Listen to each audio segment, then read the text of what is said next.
have the best breakfast in Indianapolis, but the waitresses are nice, the coffee is great, and it's close to my apartment, right on my way to work. About a year before, I found out that Amy, my ex-wife, was more interested in our neighbor than in our marriage. She seemed to want both things. She got really upset when I confronted her and decided to leave. We were divorced about 4 months later, despite her saying things like, "It didn't mean anything," and "I still love you." Once I got over the anger of being betrayed by someone I cared for and started dating again, I realized I didn't miss her much. But I had grown used to having someone prepare a nice breakfast for me, so the Acropolis became my go-to spot every morning before work. I enjoyed my regular breakfast and coffee, read the sports and opinion pages of the newspaper, and chatted a little with Iris and Debbie, 2 waitresses. They were both friendly and married, and we all enjoyed the light-hearted banter, knowing it was just fun. One morning, while I was thinking about the struggles of the Reds, the baseball team I had followed since childhood, I overheard a serious conversation from a booth behind me. One woman sounded very upset, and her friend was trying to comfort her. "You just don't understand, Katie." Her voice was shaky. "It feels like everyone only sees me in a bad way. I get approached so often, yet I'm so lonely. Come on, Tommy, it's not that bad. You've had more boyfriends than my other friends. Remember that guy, Scott? He was really cute and seemed to like you a lot." "That guy was trouble. He acted kind and caring until we got intimate. After that, he was only interested in one thing. Did he want to go out or do something fun? No, he just wanted to rush things," Tommy continued, sounding frustrated. He would say things that made me uncomfortable rather than nice compliments about who I am. Katie replied softly, "Oh, Tommy, I had no idea it felt this way." And then one time he brought 2 friends along. He was coming over for a nice dinner at my apartment, and we planned to go see a movie afterward because I really wanted to. Then, he walked in with 2 of his friends and suggested we all hang out in my room. I told Jim and Andy how great you are and they would really like to spend time with you too. Her friend sat quietly for a moment, probably surprised. I know I was. Then she said softly, "Oh, Tommy, that's terrible. What did you do?" I told them to leave my apartment right away, and then I lay down and cried for 2 hours. I also ignored Scott's calls for the next 2 weeks. That guy was so disrespectful. She shed a few tears before continuing. This has been my experience ever since high school. Guys find me attractive, but all they care about is being physical. No one ever takes the time to treat me like a real person. You're fortunate to have Eric. He cares about you and finds you attractive. She laughed lightly. Even after 6 years, I really envy you both. I listened closely to this conversation happening right behind me. All thoughts of baseball were gone. I had never thought that being seen as very attractive could be a problem for a woman. After a little while, I heard Tommy say, "Let me freshen up before we go, okay? I must look a mess." Then she came out of the booth behind me and walked toward the restroom. From the back, she looked nice, but not out of the ordinary. She was of average height with blonde hair that fell just past her shoulders, and she wore a casual summer dress that reached down to her knees. I returned to my reading but looked up again a few minutes later when I heard her come back. It was captivating. I felt a strong attraction that I had never experienced before. Tommy was very pretty, but not perfect. Some of my friends might say she was an 8 or an 8.5, but definitely not a 10. She had a nice figure, but she wasn't a model type. Still, there was something about her that made her the most captivating person I had ever seen. In an instant, my mind wandered to thoughts of being close to her in ways that I felt embarrassed about. I quickly reminded myself not to think that way. I looked back down at my newspaper, hoping she wouldn't see how I felt. I didn't look up again until she passed by. A little while later, she and her friend paid their bill and left the diner. I thought about Tommy all the way to work and several times during the day, reflecting on how I reacted to seeing her. I felt a bit embarrassed because it was clear that all the men in her life had treated her poorly, and I was worried I might have done the same. I had heard her sadly talk about how much that kind of attention upset her. It left me feeling like most men were not good people, and I wondered if I was one of them. After a couple of weeks, I mostly forgot about Tommy, but I promised myself to be more respectful to the women I met. 4 months later, I had a chance to keep that promise when I met her in person. I was at my desk at work, where I was the main IT support person, when Irene Simmons came down the hallway introducing a new employee. She visited each cubicle saying, "Tommy Parker, this is Hank Olson, our marketing guy." And before she got closer, I recognized her as the beautiful blonde from the diner. I had a moment to gather myself. When Irene reached my desk, I stood up and greeted Tommy with a handshake and a friendly smile, making sure to keep my eyes on her face. "Welcome," I said. "Minestra is a great place to work. I hope you enjoy it here." "Thank you," she replied, smiling back at me. She seemed a bit shy. Irene added, "Tommy will be taking over as Ben's assistant in the sales division." "Oh, you'll like working with Ben," I said. "He's a wonderful guy. Just be glad you won't be in Irene's office. She can be tough. I have some interesting stories." Irene laughed and gave my shoulder a playful nudge. I glanced at Tommy and was relieved to see she recognized I was joking. I made a quick comment about being available if she needed IT help, and then I said goodbye and turned back to my desk. I was doing my best to seem friendly and approachable. To my delight, I heard Irene tell Tommy as they walked away, "Jack is a great guy. He loves to joke around." I sat down and took a deep breath. Seeing Tommy affected me just like the first time. She was incredibly attractive in a way I couldn't fully explain. If she had come back and suggested I leave my job right away, I would have seriously considered it. But I kept remembering the conversation I'd overheard, her sadness at being viewed only as an object, and I was determined to show her I was different. I might remain just a casual friend, but I would try my best to be kind and non-threatening. Ben's office was far from mine, so I didn't see Tommy again that day or the next. I waited until her third day at work, thinking she would feel a bit more at ease by then. Around 11 o'clock, I headed over to Ben's assistant's desk. "Hi, it's Tommy, right?" I said, pretending I wasn't sure about her name. "I'm Jack from IT. How are you finding everything so far?" She smiled back at me, friendly but a little cautious. For a minute or two, we chatted nicely. I then suggested, "There's a nice lunch place called Armando's over on Fletcher Ave, just a few blocks away. Would you like to join us for lunch today?" I noticed her expression change, and before she could respond, I quickly added, "Oh, sorry. I didn't mean to make it sound like I was asking you out." "There's a group of 6 or 7 of us who usually eat there," I explained.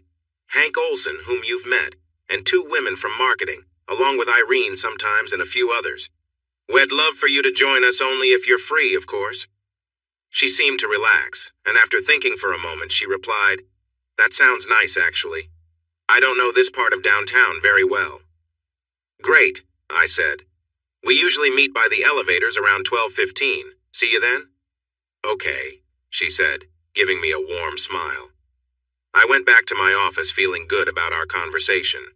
Tommy joined our lunch group most days, and within a couple of weeks, she fit right in. At first, she was shy and didn't speak much, but she laughed at the jokes among us. As she got more comfortable, she even started to share her own playful comments. There was just one thing that bothered me, though others didn't seem to notice. The men in our group acted a little differently around her. Morty and Ted from accounting couldn't seem to keep their eyes off her. Even Hank Olson, who was happily married, would glance at her when he thought no one was watching. Everyone in our group knew each other well, so there was no obvious flirting. It would have been awkward in that setting. Still, I could sense that the other guys shared the same attraction to Tommy that I had felt when I first saw her. As for me, those feelings were still there, but had changed after I overheard something unsettling that day in the diner. I felt sorry for her, a kind, friendly person who couldn't control how the men reacted to her. She never flirted. Her teasing was light and about work, or small things, like the time Morty wore mismatched socks. She must have known what the men in the group were feeling. I wondered if the women noticed it too. One day, I overheard Irene and Leanne quietly chatting by the water cooler. "I just don't see what's so special about her," Leanne whispered. "She's pretty, I guess, but why do all the guys seem so fascinated by her?" Leanne was 42 and unmarried, and she could be a bit sharp-tongued.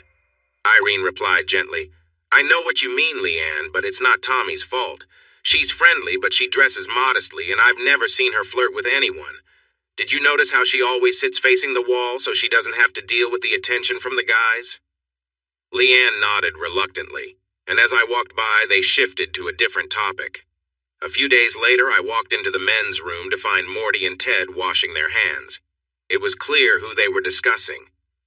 "I just can't believe how much she captivates me.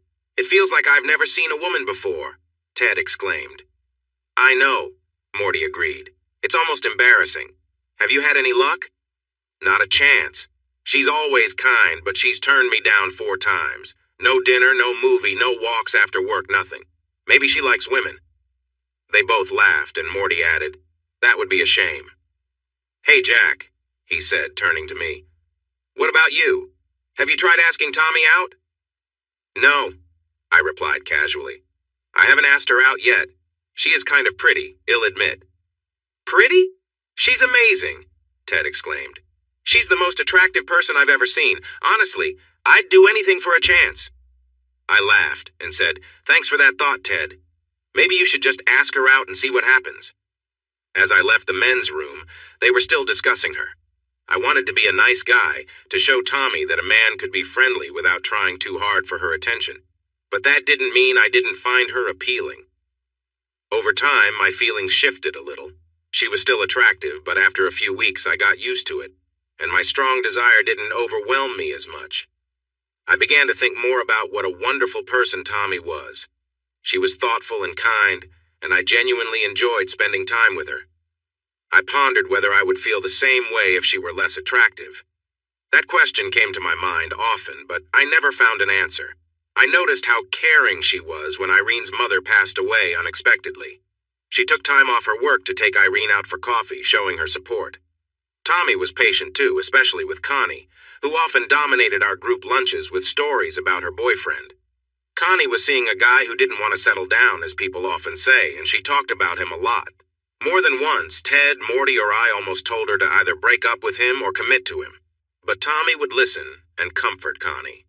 She somehow made Connie feel better when the rest of us were growing tired of hearing about it.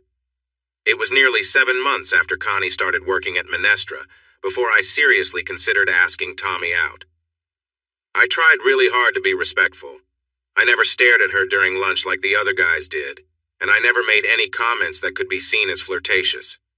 At the same time, I would casually mention dates I had been on with different women, just to show that I had a social life, but no one special at the moment. When Morty joked about whether I was dating much, I would say something like, "Ruth, Allison, or Lily are nice, and we enjoy our time together." I didn't want to come off as too reserved, but I did want to seem like a genuine and respectful guy, not just someone looking for attention. I aimed to keep that impression. I looked for a chance to do something nice. Tommy had mentioned that she used to play the violin and still liked music. So I reached out to my friend Nick in Minneapolis, who loves classical music, and asked him for concert suggestions that a former violinist might enjoy.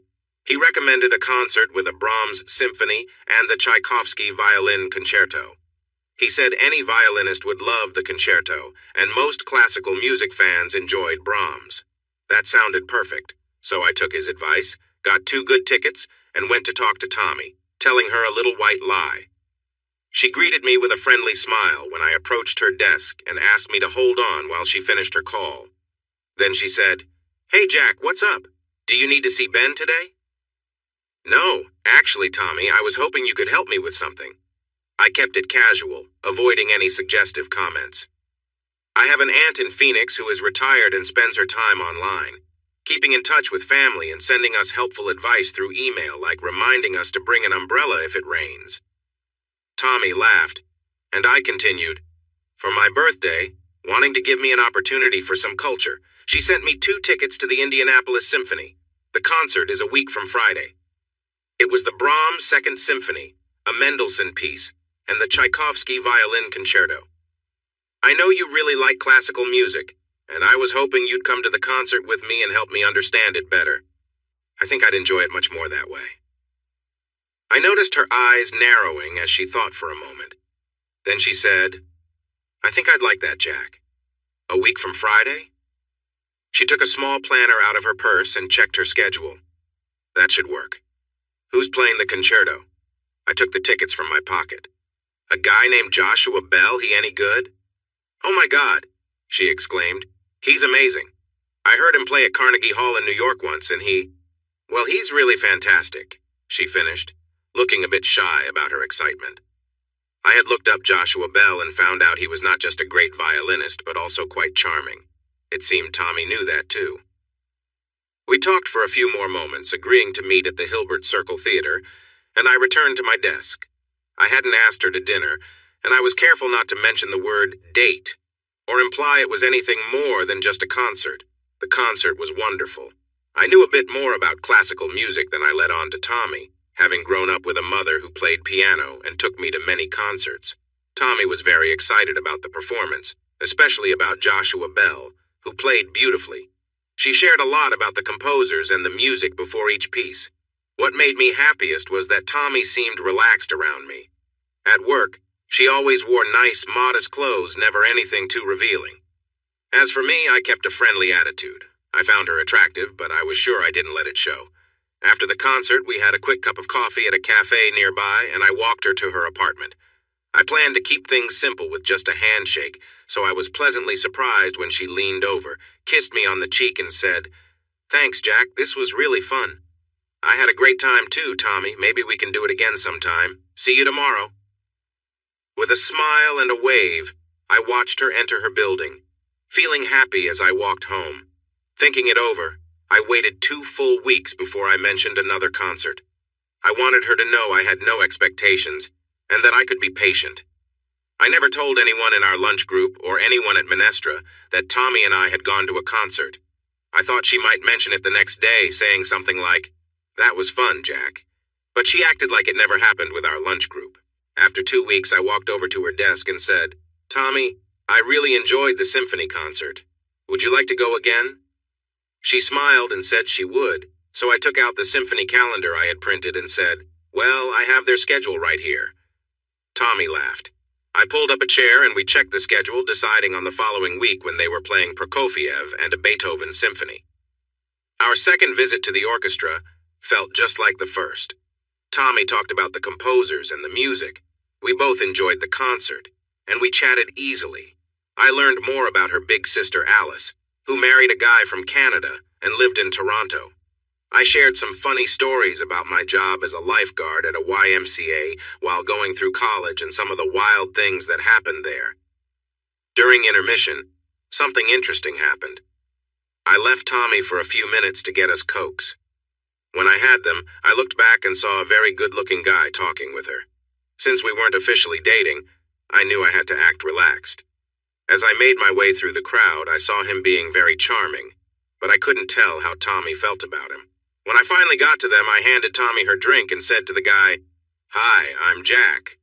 He replied, "Hello, I'm Renee," clearly not thrilled I had joined them. There was an awkward pause, and then he continued his story to Tommy, probably trying to impress her. But once he noticed Tommy was with someone, he seemed less engaged. After a few more minutes, he nodded to me and told Tommy sincerely how much he enjoyed meeting her before walking away. I wasn't going to say anything, but Tommy rolled her eyes and said, "Somebody seems really impressed with himself." I laughed and said, "And interested in you." He didn't look pleased when I showed up. She sighed, looking a bit frustrated, and said, "Sometimes I just get so tired of guys trying to impress me all the time. It's nice, but it can get really old." I had a quick choice to make. My first thought was to say, "I can see why guys are interested in you, Tommy. You're really beautiful." But I didn't want to seem flirty. I wanted to be honest and friendly, non-threatening was my main goal. So I decided to make a joke instead. "That's funny," I said, pretending to think. "Guys don't really pay attention to me. Maybe a couple of times at the gym." I let my voice fade, looking confused, and Tommy burst out laughing. She laughed so hard that she almost spilled her soda, and I laughed too. It was a nice moment. At the end of the night, I dropped her off at her apartment, and like the first time, she kissed me on the cheek. I wasn't sure if I had ever ended a second date this way before, maybe when I was much younger. But I felt good about it, so I decided not to push it with Tommy. 3 days later, I knew I had made the right choice. Tommy called me in the morning and asked me to stop by her desk before lunch. When I got there, she had the concert schedule out.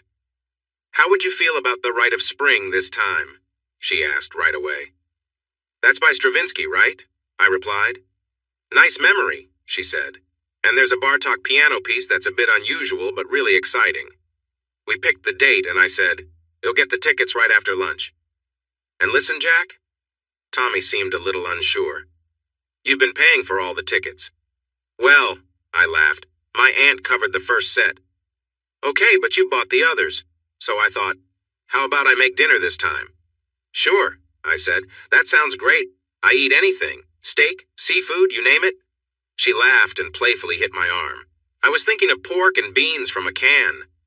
That works for me. Do you want sauerkraut, or should I bring some?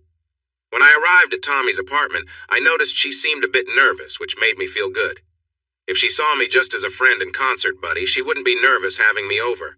I had thought about bringing flowers, but chose a big chocolate cake instead. Flowers felt too much like asking someone out, which I wanted to avoid. She opened the box and exclaimed, "Wow, this looks amazing and rich. You'll need to work out more this weekend, but it's worth it. Thanks, Jack."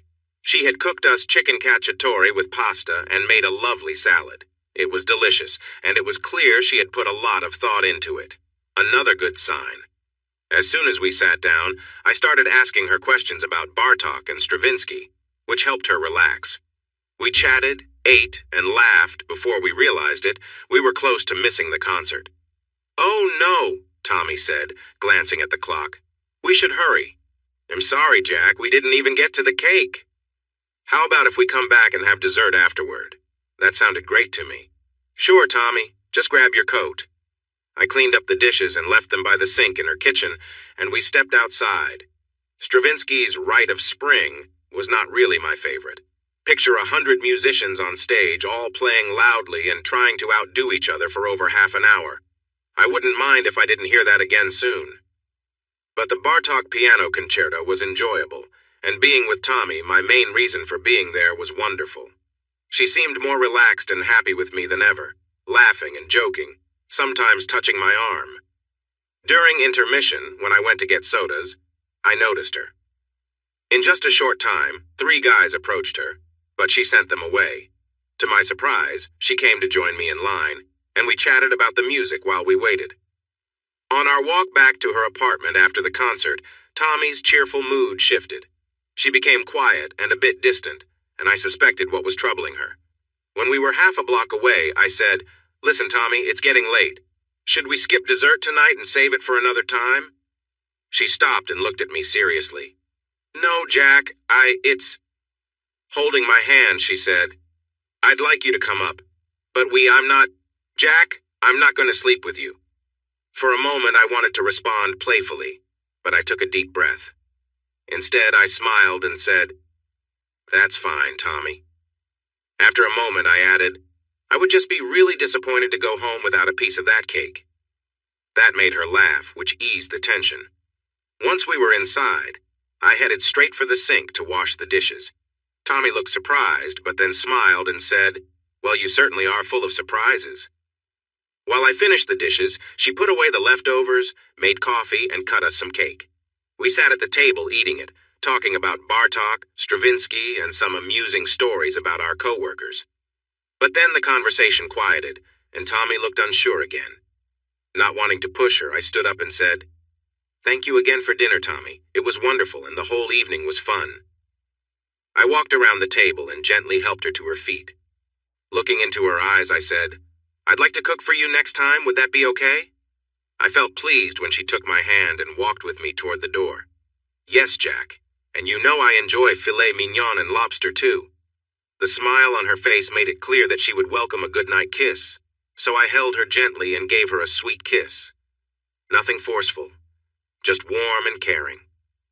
When I released her, she smiled and said, "Good night, Jack," then kissed me back and squeezed my hand before letting go. As I walked back to my apartment, I couldn't stop smiling.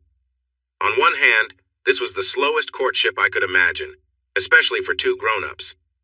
It felt like being back in high school in the Midwest, in the 50s. But on the other hand, I was really enjoying myself. Tommy was beautiful, smart, and had a great sense of humor. She seemed to be interested in me, though a bit cautious. What was there not to smile about? Our next date was a simple Friday night dinner at my place. There was nothing at the symphony that Tommy wanted to see, and I think she was starting to feel comfortable with us dating. We didn't need to pretend it was just about her teaching me music anymore. I'm a pretty good cook. I did a lot of the cooking when I was married to Amy. So I made marinated grilled lamb chops, risotto, and an avocado salad as a little surprise. When Tommy arrived, I showed her around my cozy two-bedroom condo, which I kept clean. Then she sat at the kitchen table while I finished the risotto and dressed the salad, and we carried the food out to my small dining room table. "This looks really nice, Jack," she said with a smile. "I'm impressed." "Oh, I almost forgot. Please sit down and close your eyes for a moment. I remembered what you told me." She looked at me with curiosity, but I just waited, and then she smiled and closed her eyes. I reached into my pocket and pulled out 2 small slips of paper, placing them on her plate. "Okay, open your eyes." She opened them, looked at her plate with confusion for a second, and then burst out laughing. In front of her were 2 small pictures from a cooking magazine, one of a stunning filet mignon and one of cooked lobsters. She giggled and said, "Well, that looks delicious." I replied, "You know we don't get paid much at Minestra, so we can't have filet and lobster all the time. But speaking of which, when is your birthday?" "June 28th, she replied. "All right, for your birthday, I'll take you out for surf and turf. Deal?" "Deal," she said, standing up to give me a gentle kiss on the lips.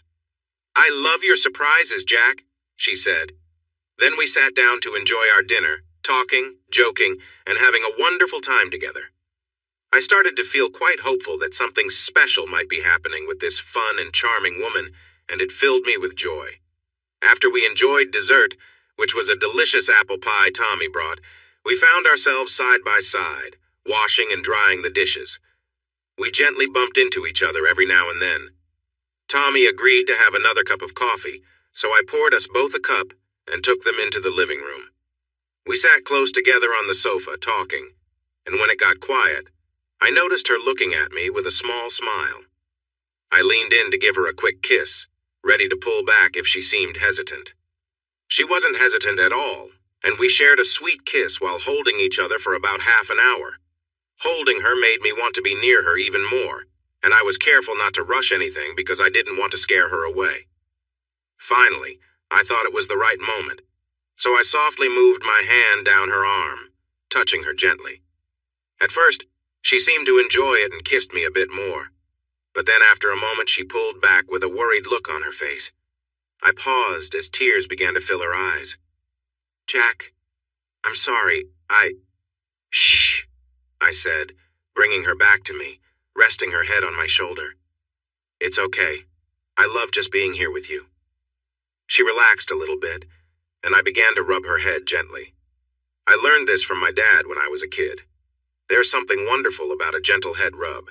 It can be so calming. I used to enjoy it when he did it for me, especially when I had trouble sleeping. I noticed that many women appreciated this too. It wasn't a way to win someone's affection exactly, but it felt like a kind and caring way to connect. I continued to rub Tommy's head for a few minutes, and she relaxed against me. Then, I shifted her so she could lie down with her head on my lap, letting me use both hands to gently massage her scalp. She made little happy sounds as I moved my fingers through her hair. I kept massaging for a while, and when I finally slowed down, she looked so peaceful, nearly falling asleep against my leg. Did I still have feelings for her? Absolutely. But in that moment, I felt very content. We stayed that way for a long time as I gently played with her hair. Around 10:45, I quietly said, "Tommy, it's getting a little late." She sat up looking a bit dazed and said, "Wow, I think I dozed off." She stretched, fixed her hair, and then looked at me with a serious expression. "Jack, that was the nicest thing any man has ever done for me. Come here." She reached for me and pulled me into her arms, giving me a warm kiss. After a moment, we found ourselves kissing again, this time with more urgency. She stood up, helping me to my feet as we continued to embrace until she asked, "So, when you showed me around, Jack?" "Yes?" I wasn't sure where she was going with this. Then she smiled and said, "I didn't really see your bedroom well. Can I check it out again?" What can I say about Tommy's first night with me? On one hand, it was like many first nights. On the other hand, it was truly amazing. We didn't do anything too unusual. We shared moments of closeness, lying on the bed and enjoying each other's company. I had been wanting to be with Tommy for a long time, so I was really eager. The first time we connected felt almost magical. We took a moment to prepare, which sometimes interrupts the mood, but we managed to keep it flowing. I felt joyful, and she smiled back at me as we grew even closer. It was all about the feelings we shared in that moment. Afterward, as I lay next to her, catching my breath and looking at her happy face, I wanted to tell her how long I had wanted this. Instead, I said, "Tommy, you are so beautiful. I'm really glad you're here with me." She smiled, kissed my shoulder, and snuggled closer. Tommy stayed overnight, and we shared another quiet moment together in the middle of the night. It wasn't as wild, but it was just as wonderful, filled with soft kisses before we drifted off to sleep. The next morning, I was bringing coffee back into the room, wearing only my boxers, when Tommy opened one eye and smiled at me. "Oh my God, that looks nice," she said. And I asked, "Me or the coffee?" "Both, actually, but I meant the coffee," she said. We enjoyed our drinks, sitting comfortably together against the headboard. I asked, "What do you want to do today? How about packing a picnic and heading to Brookside Park?" Tommy looked thoughtful, an expression I couldn't quite place, and then she asked, "Can I take a shower, Jack? Then we can talk." I got her a towel, gave her my bathrobe, and took her breakfast order. When she came out, looking and smelling great, we had fried eggs, English muffins, orange juice, and more coffee. I hoped she would ask me to marry her right then, but she just smiled and said, "Wow, that looks nice." "Go ahead and start. I'll be just a second." I took a quick shower, put on some shorts and a t-shirt, and hurried back to the kitchen. "So," I said while we were eating, "what do you think about a picnic? Or would you rather do something else? We could rent bikes and ride around or go to a movie." She looked a bit uncertain and said, "I'm not sure I'm ready for that, Jack. I mean, spending another day together." I must have looked confused. She sighed and continued, "It's a long story and not one I'm ready to share right now. Let's just say I'm feeling cautious. I've had some bad experiences before and—" She paused, as if trying to find the right words. I smiled at her, hoping to reassure her. "It's okay, Tommy. I'd much rather take our time and get it right. But you need to listen to me for a minute, all right?" She could see I was serious and looked into my eyes. "Yes, Jack. Of course, what is it?" This was not just a one-time thing for me. I wasn't just trying to rush things. I really like you and enjoy spending time with you. I hope we can do more of it. Understand? I added a playful scowl, and she gave me a lovely smile. "Yes, sir," she said, giving me a playful salute. "And Jack, it's not that I thought that about you. It's just that I haven't trusted my instincts lately." "As long as you don't give up on me," I replied. "I can go as slowly as you want." She came around the table, sat on my lap, and put her arm around me. "Thank you, Jack," she said, and we shared a sweet moment together. I couldn't say I was fully happy about her hesitation. In fact, it felt a little frustrating. Knowing about Tommy's past from what I had heard at the diner, I understood her feelings. Even so, I had hoped our wonderful night together would have helped her feel more comfortable. I called Allison to see if she was free that evening. I had known her for a couple of years, and we got together from time to time. Our meetings usually involved a lot of fun. That Saturday night, we went out for dinner, had drinks at her place, and enjoyed each other's company. I liked spending time with her, but it felt a little empty. I suppose it felt like a casual connection. Not bad at all. But the night before was something special. On Sunday, I was cleaning my apartment and listening to a baseball game online when Tommy called me. "Hey, Jack, it's Tommy. How are you?" "I'm good now that I'm talking to you. How's your weekend been?" We talked for a few minutes, and then she said, "Are you free next Saturday night? I'm having dinner at Prestissimo with my friends Katie and Eric. It'd be great if you could come." When Saturday arrived, we had a lovely evening. Katie and Eric were friendly and easy to talk to. I asked how Katie and Tommy met. They were in the same economics class in college. Tommy and I shared stories about life at Minestra, and we laughed a lot. I knew Tommy invited me partly so her friends could get to know me. I recognized Katie as the woman I had heard talking to Tommy at the diner, but I didn't mention it. After dinner, Eric invited us to their home in the suburbs for coffee. He promised to drive us back, and we agreed. They had a nice ranch house in a peaceful neighborhood, and we sat on their deck enjoying the calm evening. Katie asked Tommy to help her in the kitchen, and as they walked away, Eric noticed me chuckling. "What's up?" he asked with a smile. I replied, "I don't always understand women, but I have a pretty good idea of what's happening here." He smiled and said, "So you think they're talking about you?" "Exactly. And I guess you and I are meant to have a man-to-man chat so you can share your thoughts about me with Katie later." He laughed and said, "I guess it was a bit obvious. So tell me your secrets." I leaned in and said with a straight face, "When I was 9, I threw a banana peel into a mailbox." Eric burst out laughing. "Really?" I nodded, and soon we were sharing stories about silly or risky things we did as kids. He was laid back and funny, and I really enjoyed talking with him. When Eric dropped us off at Tommy's apartment, we stood outside and talked for a moment after he left. "How did I do?" I asked. She seemed a little shy. "Was it that obvious?" "No, but I figured you wanted to know what they thought of me. Honestly, I feel really flattered that you invited me to meet them. I can tell they are close friends of yours, and I like them a lot." She wrapped her arms around me. "Well, they liked you too, and so do I." She gave me a kiss and then another one. "Do you want to come up?" I replied carefully. "Only if you want. If tonight doesn't feel right, we can wait." In a soft voice, she said, "That was the perfect answer. It feels right to me." We spent the night together, and it was even better than the first time. We felt more relaxed and sure of each other. Holding her close brought me more happiness than I had ever known. In the morning, we showered together. Then Tommy made us breakfast, and we talked and enjoyed our meal until about 1 p.m. I was getting ready to leave since she had plans with a friend later that afternoon when she came up behind me as I buttoned my shirt and wrapped her arms around me. "Can I ask you something?" "Of course," I said as I turned to face her. She looked a bit unsure. I kissed her on the forehead and we sat on the bed together. "Jack, I haven't—" I waited, and she continued. "We haven't really talked about what we're doing, what we mean to each other." I said, "Well, I think we're just getting to know each other, and I'm enjoying every minute. I think you're amazing, Tommy, just so you know." She smiled, but still looked a little worried.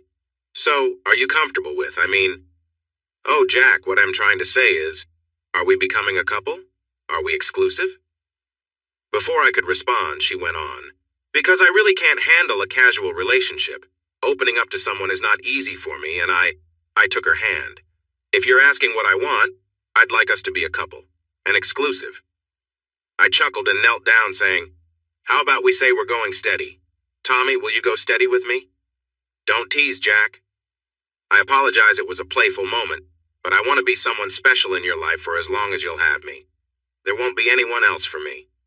"That's exactly what I want too," she said seriously, looking deeply into my eyes. We kissed for a few moments to seal our feelings. On Monday at lunch, things felt different. Tommy seemed to have made a decision. She greeted me with a warm smile when we met at the elevators, and at the restaurant she made sure we sat next to each other. I liked this new vibe, but at first we didn't say much to the others. The usual talk about work filled the air, discussing canceled bonuses because of the economy and how the management didn't appreciate our hard work. Then Connie began lamenting about how dull Indianapolis was, how there was nothing to do, and we should all move to Chicago or New York. This was something she often complained about. Tommy simply said, "Oh, I don't know. I really don't think it's so bad." "The symphony is great," she continued. "Jack and I have been to several concerts, and they were wonderful." Everyone fell silent for a moment, then began teasing at once. "Oh my God, they're a couple. Are you guys really together? How did you ever get her to date you, Jack? Why would you waste your time with someone like him?" And so on. Tommy took my hand, and we smiled at each other, accepting the friendly teasing patiently, most of it directed at me, of course. Finally, I joked, "What can I say? I just swept her off her feet." Tommy playfully hit my arm when I said that. You all have missed my many great qualities, but Tommy clearly sees what you don't. Laughter and cheers followed, while Tommy gave me a sweet kiss on the cheek. After that day, I had to deal with some playful teasing from my male coworkers for a few weeks. The next day, Monty caught me in the restroom and wouldn't let up. Are you really dating her? What's that like, Jack? How do you even focus at work? He kept going on and on. Come on, Monty, I replied. Do you honestly think I'm going to discuss any of that with you? Tommy is a wonderful person and I care about her a lot. That's private, not your business. Is she really as amazing as she seems? She must be something special, right? He had no intention of stopping despite what I said. I heard similar teasing from a few other coworkers, but I never shared anything with them. I can tell you exactly how long things were wonderful. 7 weeks. They were more than just good. They were fantastic. Tommy and I saw each other a lot, spending 3 or 4 nights a week at each other's places. Most weekends, we were together the whole time. We went out to eat, rented bikes, hung out with Eric and Katie or other friends, went to the movies, and talked for hours. We did everything you do when you're really fond of someone you're falling for. We might have even held hands and run through a park, carefree and happy. We were close, too. Tommy was not overly loud or wild. Our time together was a mix of gentle moments and lively ones, but there was always a sense of warmth in it. For her, I think it's just who she is. For me, it was mainly because I was falling in love with her. I wanted to be kind and gentle with her. It didn't matter if I was giving her a nice head rub or just being close to her. It was all wonderful. Touching her, having her near me, and enjoying her company felt amazing. I've always liked giving people nicknames, except for Amy for some reason. I started calling her Tap, short for Tommy Ann Parker. I wouldn't have done it if she didn't like it, but she seemed to appreciate it. Sometimes I would jokingly call her Tappy or Tapster, but she usually just rolled her eyes at that. On her birthday, I took her out for a nice dinner. We had a couple of friends, Eric and Katie, with us. We enjoyed a lot of food and some champagne, and then we took a taxi home. That night, Tommy showed me a new level of closeness, and it was sweet and special. Afterward, we shared some intimate moments that made us both feel wonderful and excited. It was playful and free, which felt great. A few times, we went to my favorite bar with my friends Rudy and Cliff, who I had known since college. I had asked them to tone down their wild talk because Tommy was special and sensitive about that. Unfortunately, it didn't help much. As soon as we sat down, Cliff said, "Wow, looks like our friend is doing well. Tell me, Tommy, how much is he paying you for your time? He'll double it." Tommy turned red, and I quickly said, "Come on, Cliff, that's not cool. I guess it's been a while since you talked to a lady." "Sorry, Tap," I said to her. "These guys are all right, but they can be a bit rough." "No rougher than you, Jack," Rudy joked. "Remember those girls we knew in junior year? They were—" "Okay, Rudy, let's not go there," I interrupted, getting embarrassed. There weren't any girls like that, but I wasn't sure if Tommy knew. "Let's change the subject. How about the ballet? Did you both see this year's production of The Nutcracker? I thought the Sugar Plum Fairy was wonderful." I was relieved to see Tommy relax and start laughing with us. Rudy and Cliff toned down their teasing a little, and we ended up having a great evening together. On the way home, Tommy joked about how charming my friends were, so I thought everything was okay. It had been 7 weeks since we got together. One Sunday afternoon in early August, around 2 o'clock, we slept in at my apartment, shared a sweet moment, cooked breakfast, and then went shopping for groceries. We planned to relax and read the paper for a bit, and I hoped we could take a short nap. Then Tommy wanted to try a new recipe for dinner that she found. As I unlocked the door, our arms full of grocery bags, we heard the phone ringing. Tommy wanted to answer it quickly, but I said, "Don't worry, the machine will get it." I set the bags down and went downstairs to grab the last 2 bags by the front door. When I returned, Tommy was rushing out of the apartment, tears on her face. "Wait, what's wrong?" I asked. "You liar!" she yelled, looking very upset. Then she ran down the stairs and disappeared. I dropped the bags and hurried after her, but by the time I got to the front door, she was already leaving in a cab. What just happened? I went back inside and let myself in. I knew it had to be about the phone call, so I pressed the button on the answering machine. "Hey, it's Allison. I know Sunday is a weird time for a call, but I'd love to see you this afternoon. Call me back." Oh no. I hadn't spoken to Allison in 2 months, since before Tommy and I became serious. I hadn't even thought about her, but Tommy didn't know that. I called Tommy 5 or 6 times that day, but she didn't answer. After a few tries, I left a short message. Tommy, I promise Allison is just a friend, someone I used to see now and then. I haven't seen her in over 2 months since we talked about being exclusive. And being honest, please call me back. But she never responded. On Monday morning, I wanted to run to her desk and talk to her, but I decided against it. I skipped lunch with others and ate alone. That night, I called Katie and had a long talk with her. Thankfully, she cared, and I think she believed me. I'm really sorry this happened, Jack. Tommy has been hurt by guys before, and she can be quick to feel hurt again. I understand, Katie, and I feel awful. But I didn't do anything wrong. I really care about Tommy. I haven't said it directly yet because I didn't want to push her. She sighed. Let me see what I can do. You'll try to meet her for lunch and we'll call you after. It might take me a few days, though. Thanks, Katie. I really owe you. I don't want to lose her, and I don't want her to be hurt because of a misunderstanding.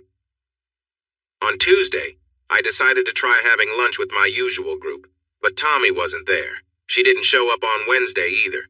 Irene must have noticed my concern. She asked if something was wrong, but I just shook my head, and she didn't ask more. On Thursday, I chose to eat alone again. As I walked outside, I spotted Tommy walking alone about 50 yards ahead of me. I just followed her to see where she was going, not wanting to bother her until Katie had spoken with her. I was surprised by how many guys tried to talk to her. It was lunchtime and the streets were busy, but in just 3 blocks, it felt like 8 or 10 guys approached her. I couldn't see how she responded, but she managed to send them away. One guy kept trying to chat for a block and a half until she pointed at him and raised her voice. I saw her go into a small cafe, so I went somewhere else for lunch, thinking about Tommy and what it must be like to get that kind of attention all the time. No wonder she was careful.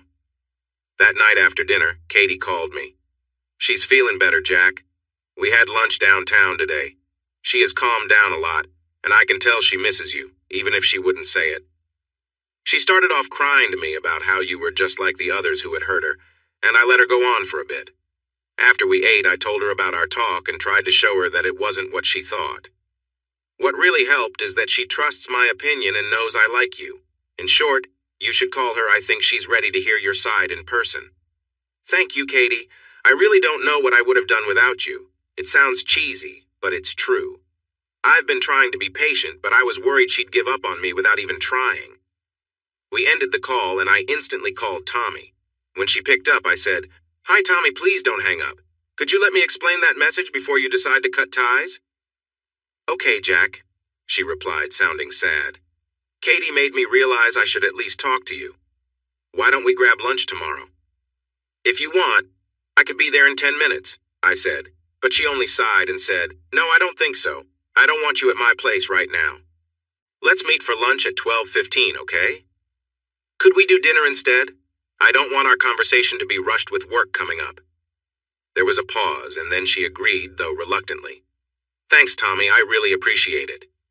How about we meet at the Acropolis Diner?" I didn't see Tommy at all the next day, and I skipped lunch with my group. When I got to the Acropolis at 5:45, she was waiting for me in a booth. She looked worn out and sad. I leaned down to kiss her cheek, but she pulled away and shook her head, so I just sat across from her. "Hello, Jack," she said quietly. "Let's order first, okay?" After we looked at the menu and gave our orders to the waitress, I said, "Can I go first, Tommy?" She nodded. "But I don't want any nonsense, Jack. If you're not going to be honest, we can just leave and go our separate ways." I noticed her eyes starting to glisten with tears. I reached across the table to take her hands.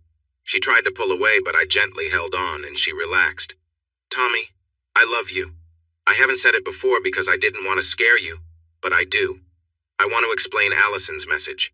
I will tell you everything and answer any questions you have. If after that you want to walk away, well, I hope you won't. Let's just leave it at that." I smiled at her, and she managed a slight smile back. Before you and I started seeing each other, I went out with a few women, including Allison. They were all casual friendships. Allison and I were sort of friends who sometimes spent time together, but we weren't close. We saw each other every now and then, when one of us felt lonely. I haven't seen her since May, the night after the first Friday night you stayed with me. Tommy's face changed, but she stayed quiet, so I continued. I wanted to spend the next day with you, you remember? But you felt things were moving too fast and left. I was disappointed and a little hurt, so I called Allison and we met that night. We had dinner and spent time together. And when it was over, I missed you. I didn't feel guilty because we hadn't made any promises yet, but I wished I was with you instead of with Allison. I promise. I haven't talked to her or seen her since that night. The message you heard was just a typical call we used to make. She had no idea I was now in a relationship. I paused and leaned back. Tommy was looking at me closely, her eyebrows knitted and tears on her cheeks. She asked, "Is this really the truth, Jack? Can I trust you?" I replied, "As God is my witness, I swear to you." She looked at me for a moment longer, then stood up and came over to my side of the booth. "Move over," she said, her voice a bit shaky. Then she wrapped her arms around me, hugging and crying, while I comforted her with soft words, feeling happy to hold her again. We did this for about 10 minutes, ignoring the cheerful faces around us. Finally, I said, "How about you sit next to me while we eat? I don't want to lose you again." She giggled and nodded. We sat side by side, bumping thighs and elbows while we talked about everything that had happened, how we missed each other, and how silly it was to let a misunderstanding make us upset for so long. When dessert time came, Tommy said she was full, but I insisted on ordering 2 big pieces of the chocolate cake like the one I had brought on our first dinner date. "Now go sit across from me because I have a couple of things to tell you." She looked surprised, and I quickly said, "Just little things, I promise." I took her hands and said, "I promise I will never lie to you, but I did tell you a small lie once and I need to tell you about it." With a sad look, I explained, "My aunt didn't send me those orchestra tickets. I bought them because I hoped you would go out with me." Tommy smiled and teased, "That's terrible. Your punishment is paying the bill." "I plan to do that anyway. How about my punishment is taking you somewhere nice for dinner this weekend?" She agreed. Then I continued, "That was my first and only lie to you.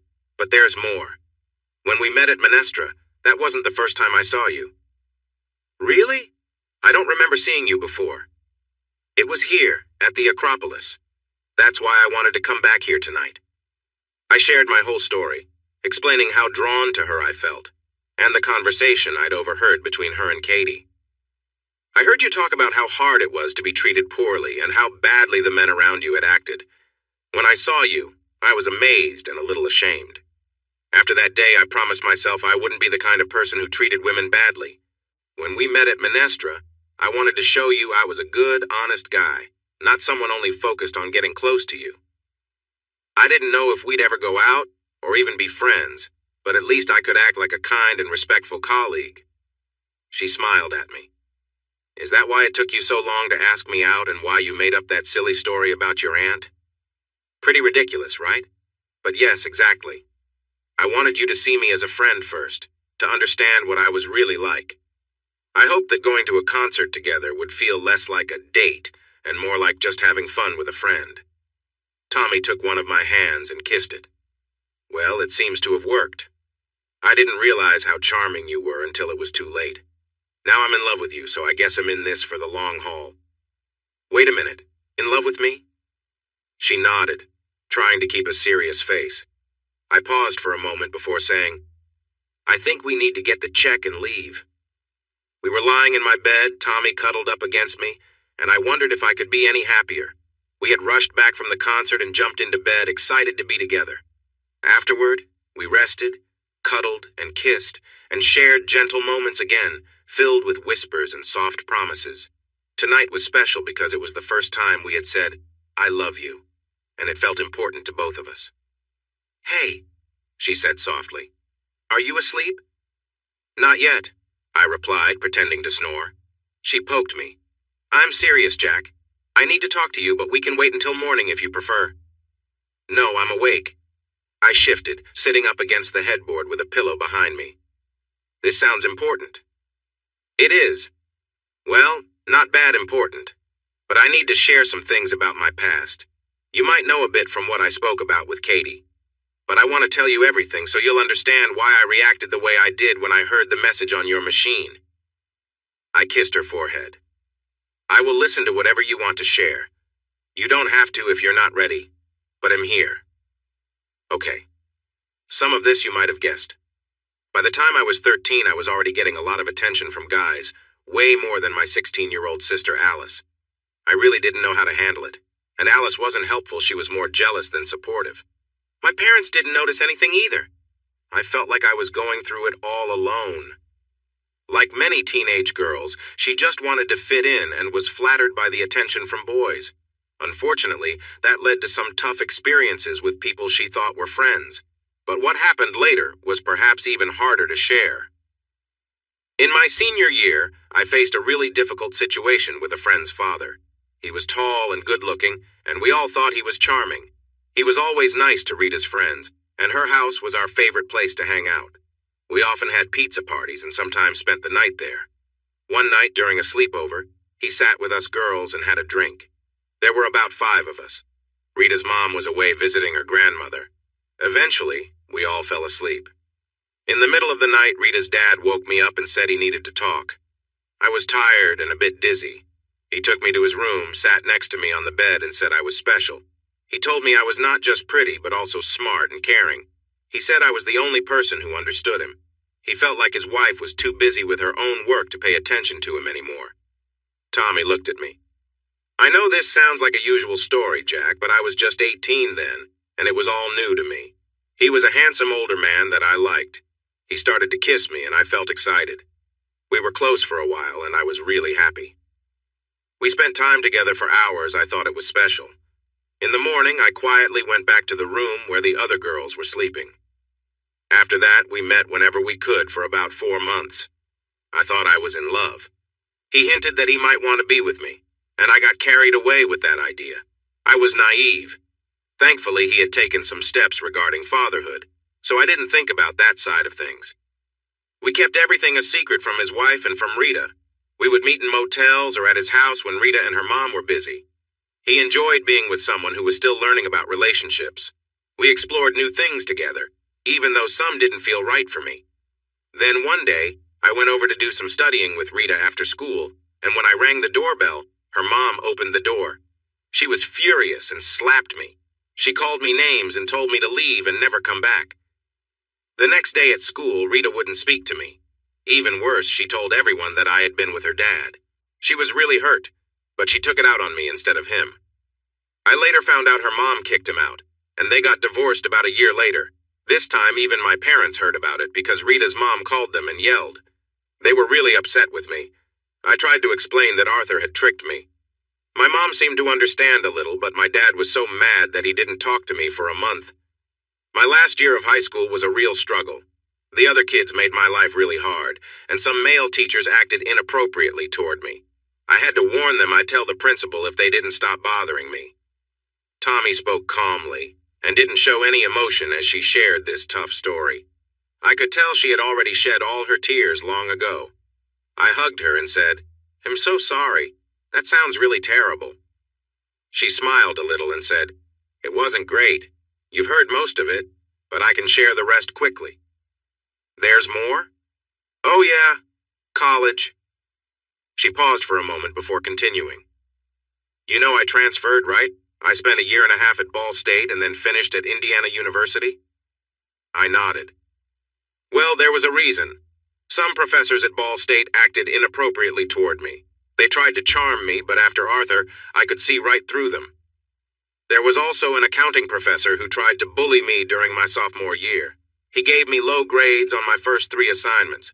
When I went to talk to him, he made it clear he wanted something in return for better grades. He told me that if I didn't agree to his demands, he would fail me, and I would lose my scholarship." "Wow," I said. "I know things like that happen, but that's shocking." "Yeah." By then I was a bit wiser. I told him I needed time to think and said I'd return the next week. When I came back, I had a tape recorder hidden in my bag and 2 friends waiting just outside his office. I got him to repeat what he had said about my grades and his demands, and then I reported him. I took the recording to the dean with my friends to support me, and he was fired within a week. Good for you, that's great. Yes, but it was still a mess. They tried to keep my name out of it, but news spread quickly, and the student newspaper published an article with my name and photo, so it was clear I had to leave. My grades were good enough to transfer, so I applied to Indiana and left the next semester. She gave me a little kiss and said, "Almost done, just a bit more of Tommy's story. I could listen to you for hours. I'm really sorry you had to go through all this." By the time I got settled at Indiana University, I thought I had seen it all. I was very cautious and careful. I still got attention from guys all the time, but I just ignored them. I probably had no more than 5 dates in my first 2 years there. If it felt like a guy just wanted to take advantage of me if I got even a small hint of that, I would cut ties with him right away. I never went out alone. I always went with friends. One time, I was at a party with my friend Monica, and she really came to my rescue. Some guy messed with my drink. Thankfully, she was dancing, but she noticed 2 guys trying to lead me toward the exit, looking like I was barely awake. She yelled loudly and ran to me, and those guys ran off. I was lucky she was there. Since then, I always keep a close eye on my drink when I'm out. I just shook my head. Who would harm someone like that? What kind of person thinks that is acceptable behavior? But even with all that caution, I got hurt one more time. In my senior year, there was a grad student named Rick. My roommate introduced us at the student center. He had been her teaching assistant, and she thought he was a great guy. We dated for a couple of months, and he never pressured me for anything, always saying, "Whenever you're ready." Finally, I let my guard down and we became intimate. That's all he seemed to care about, day and night. I could hardly focus on studying. He had an apartment off campus, and I spent most of my time there. After about 2 months of this, he suddenly ended things with me. He broke my heart, saying, "It was fun, but I don't think we're meant to be." 2 weeks later, I saw him at a campus pub acting all sweet with someone else. Once more, I gently pulled her close and held her silently. "Nothing really special about that last story," she said. "Just another guy being inconsiderate. It happens all the time. But it's happened to me so many times. Since college, I've dated a lot and had a few boyfriends, but nothing too serious. Many men just left me when I didn't become intimate after a few dates. I'm 27 now, and I've only had 2 real relationships before you, Rick, and another guy named Scott from about a year ago." "I know about him," I replied. "You mentioned him to Katie in the diner. It feels like a real struggle sometimes to be attractive," she exclaimed. "I look in the mirror and see that I am appealing, reasonably pretty, but I'm not a model or anyone famous. Why can't men just give me space? Why is it okay for them to approach me and say things like, 'I noticed you and was really interested,' or 'I'd love to take you on a fun trip'?" "Really?" I asked. "Yes, really. I've heard all kinds of comments like that. Some are just not respectful at all." "Well, I said carefully, I think you're beautiful too. But I also think you're funny, smart, caring, and really enjoyable to be around. And I like how you cook, and how you talk about music, and the silly way you load the dishwasher," I said, pausing after each phrase to kiss her neck, "and the way you leave your socks on in bed, and how you laugh at my silly jokes." I stopped talking because Tommy was giggling. I turned her head and we started kissing. We kissed for a long time. "I love you," I said. "I'm not the type to treat you badly, and I promise I will never do that." "I know that," she replied. After that dinner at the Acropolis and our wonderful time together, along with Tommy's long story about everything she had faced, things just got better. It felt like she trusted me more, and every moment we spent together made me happy, no matter what we were doing. I began to think seriously about marriage, but I knew I wouldn't take that step without talking to my brother David. He was hardly ever around, so I had to wait until he visited enough to really get to know Tommy. Once I got his approval, Tommy and I got married. Looking back at everything that happened since then, if I had known then what I know now, would I have still married her? That's a tough question. My big brother David has been my role model since I was a kid. Not just because he was 8 years older, but because he was the shining star, an all-state lacrosse player in high school, had many girlfriends, and graduated at the top of his class at MIT with 2 majors, electrical engineering and international relations. I played lacrosse too, but I didn't make the starting team until my senior year. I had a couple of dates and one serious girlfriend, Darlene Brower, for about 2 months. I did well in school at Ohio State, graduating with a degree in computer science. I did okay, but I was no David. After college, I worked in a few IT jobs, first in Columbus, Ohio, and later in Indiana, eventually landing at Minestra. David, on the other hand, got a training internship right away and then a job traveling the world for IBM. But it wasn't really for IBM. David didn't talk much about his work, but I could tell he was involved in something secretive, CIA, NSA, or some other government agency, though I had no idea. I didn't ask because I didn't really want to know. Whenever someone asked him about his job, he had a vague but believable answer. The only thing I knew was that he was home in the U.S. just a few times each year, and you never knew where an email would find him. But that wasn't the only reason I admired him. He was also a fantastic big brother, a guide, protector, and friend. Our age difference meant we never felt competitive with each other. He truly looked out for me and gave me advice at every point in my life about girls, about school, about handling mom and dad, even about marrying Amy, though I didn't really listen. David had met Amy a few times, and we all spent time together during his rare visits home. He never directly told me not to marry her, but his lack of excitement was clear. I noticed it, but I ignored it. I was just 24, and in love. When I discovered she wasn't being honest with me and the marriage fell apart, David was there for me as a good friend without saying, "I told you so."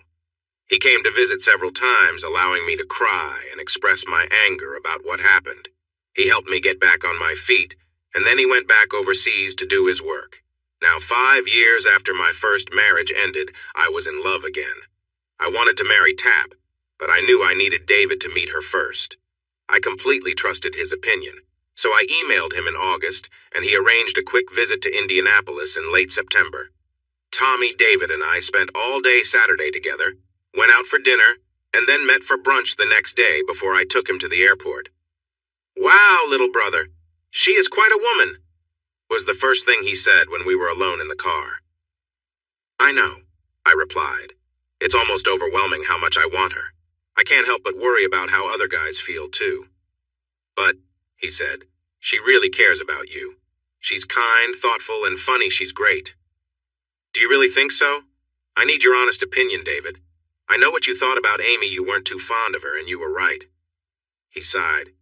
"Yeah, I was sorry about that, but Tommy feels different. I don't know her well, but I just get a different vibe." He laughed. "So why does she love you exactly?" "Honestly, I have no idea, but I'm not complaining. I guess she thinks I'm a decent guy. Just don't tell her otherwise." Since I really wanted him to come, David made another visit for Thanksgiving. Our parents were gone, so we were all the family we had, besides a few distant cousins. Tommy and I prepared Thanksgiving dinner at my apartment. She invited Alice and her husband Trevor to come from Toronto, and we all had a lovely day together. David was charming and funny, as he always was. I noticed how well he handled questions about his work without anyone realizing he hadn't given a clear answer. Alice seemed pleased that I did my share of the cooking, serving, and cleaning. It looked like Trevor was more of the old-fashioned type who believed those tasks were the woman's job, so this earned me some points with her. When I drove David to the airport on Saturday, we went early so we could enjoy a long lunch and have a serious conversation. I got straight to the point. "You've met her twice now, David, and spent time with both of us. You even met her sister. What do you honestly think?" "I like her a lot, Jack, but I told you that last time. What else do you want me to say?" "I'm not sure, to be honest. I want to marry her, and I guess I want your support. It's not just a blessing, but I want you to tell me you think I'm making the right choice this time." David was a very clever guy. He looked at me for a while. "Okay, Jack. Well, Tommy truly cares for you, and the two of you get along really well. I saw how you both handled Thanksgiving dinner sharing tasks, communicating effectively, being sweet and supportive with each other, with many little compliments and warm glances. I can tell she's smart, in addition to being really attractive. And she has a great sense of humor, although she seems to think you're funny, which I usually consider a bad sign." I nudged him lightly on the shoulder, typical brotherly teasing. "So, what's really bothering you?" he asked. "Me?" The question took me by surprise. "Yeah, you both love each other. There's not just a strong attraction, but also friendship and respect. So why are you worried? I leaned back and thought for a moment. Wow, I always forget how sharp you are. Okay, I really want to marry Tommy. I want to be with her for the rest of my life, but yes, I have some worries. First, my marriage to Amy was such a mess. It would really hurt to go through that again. Let me ease your mind about that, David said with a smile. Tommy is not Amy. She's not selfish or shallow, and she truly cares about you. What else is on your mind? 3 things, I replied, feeling a little uneasy. I've been thinking about this for weeks, but most of my concerns seem minor. So it comes down to 3 main ones. First, I worry that she might not want to be as close after a few years. That was an issue with Amy. At first we were always together, but after a while it felt like I was the only one who wanted to be close. She seemed fine with just once a week. Sounds like you're overthinking it, David said encouragingly. But I'll listen to your other concerns. Anyway, I really don't want to go through that again. Second, I'm a bit worried about how suspicious she is. I've told you a little about how poorly men have treated her in the past, but you can't imagine how bad it really was. We almost broke up after 2 months because of a message she heard from an old friend of mine. It took her friend Katie to help calm her down enough to listen to my side. And I worry that something similar might happen again, some small thing that could upset her. So that's 2. The last point is how attractive she is. Men are drawn to her in a way that's hard to believe. I once followed her down the street and saw how many guys tried to talk to her. It's not that I don't trust her. I do. I know she loves me and is not looking around. It's just that if, after a few years, she gets a bit bored with me, or we have a fight and she gets upset, there will always be some good-looking guy around trying to get her attention. One thing I appreciate about my brother is that he thinks carefully before speaking. I watched him listen and reflect, and we ate in silence for a few minutes before he responded. Well, he said, about the first point, I'm not the best person to help you there. I've never been married or had a relationship last more than a few months. Really? No Natasha in Smolensk? No Anna in Azerbaijan? Or maybe a Louisa in Venice? I'm impressed, Jack. That's more geography than I expected from you. But no, I don't have any long-term relationships. But I think that if 2 people are married and love each other, and they talk well with each other, they should be able to work things out. It's all about compromise, right? Like one person likes the window open while the other one likes it closed. You find a way to deal with it. I don't know, sometimes you have to handle things on your own, or she can help in other ways. And sometimes maybe she's just tired or not really in the mood, but she does things with you because she cares. He thought for a bit. I don't see the 3rd point as a deal breaker either. I mean, I agree that Tommy is very attractive. He looked at me. There's something special about her. If she weren't with you, I can see myself liking her too. So I understand your concern. But as long as she loves you and is happy, she's probably seen all kinds of guys trying to flirt with her and knows how to handle them. So unless things go wrong in your marriage or you do something foolish to mess it up, he said with a grin, the fact that other guys find her attractive shouldn't really matter. But her suspicions, that sounds tougher. She needs to really trust you, Jack, if this marriage is going to work. This is true for everyone, but it is especially important for Tommy. I would definitely marry her, don't let her get away. But you must talk a lot, stay in touch with how she feels, and not let any problems build up between you. I would tell this to anyone who wants to get married, but it's especially important for both of you. And can you please plan the wedding for when I am in town? We did plan it that way. We got married at the end of April. Katie and Tap's sister Alice were the 2 matrons of honor, and I asked Eric to be my co-best man along with David, who flew in from overseas for 3 days. Everything about the wedding was lovely, except when Tommy scowled at the minister when he said, "Do you, Thomasina Ann Parker?" She doesn't like her full name at all and won't let me use it, even as a joke. My favorite moment of the day came late in the evening, at the post-reception party, when a small group of our closest friends were relaxing in our honeymoon suite with a couple of bottles of champagne. Everyone gave a toast, some of them teasing me, and then it was my turn. I got up, a bit tipsy, and smiled at everyone. I know you all think I'm going to say something sappy about my new bride, how beautiful, kind, smart, and funny she is, and how I will do everything I can to make her as happy as she makes me. There were groans, ahs, and some playful laughter in response. But before I get to that part, I want to raise a glass to Katie and Eric Tommy's friends, and now mine, two people I really respect and trust. They are an unusual couple, very different from each other, and it's hard to see how they stay together. I had a smile on my face, and my friends started to sense a funny story was coming. In the last 2 days, each of them took the time to talk to me about Tommy Katie's. Words were vague, while Eric's were very clear. It was actually quite amusing. Katie said to me, "What was it?" "Oh, yes. Katie said I better take good care of Tommy or I'd be in trouble." Very general, right? But Eric said, "Jack, if you ever hurt Tommy, you'll regret it." Laughter erupted in the room, and I raised my glass over the noise, saying, "Here's to Tommy's two great friends and protectors." Were we happily married? Yes and no. For the first 4 years, yes.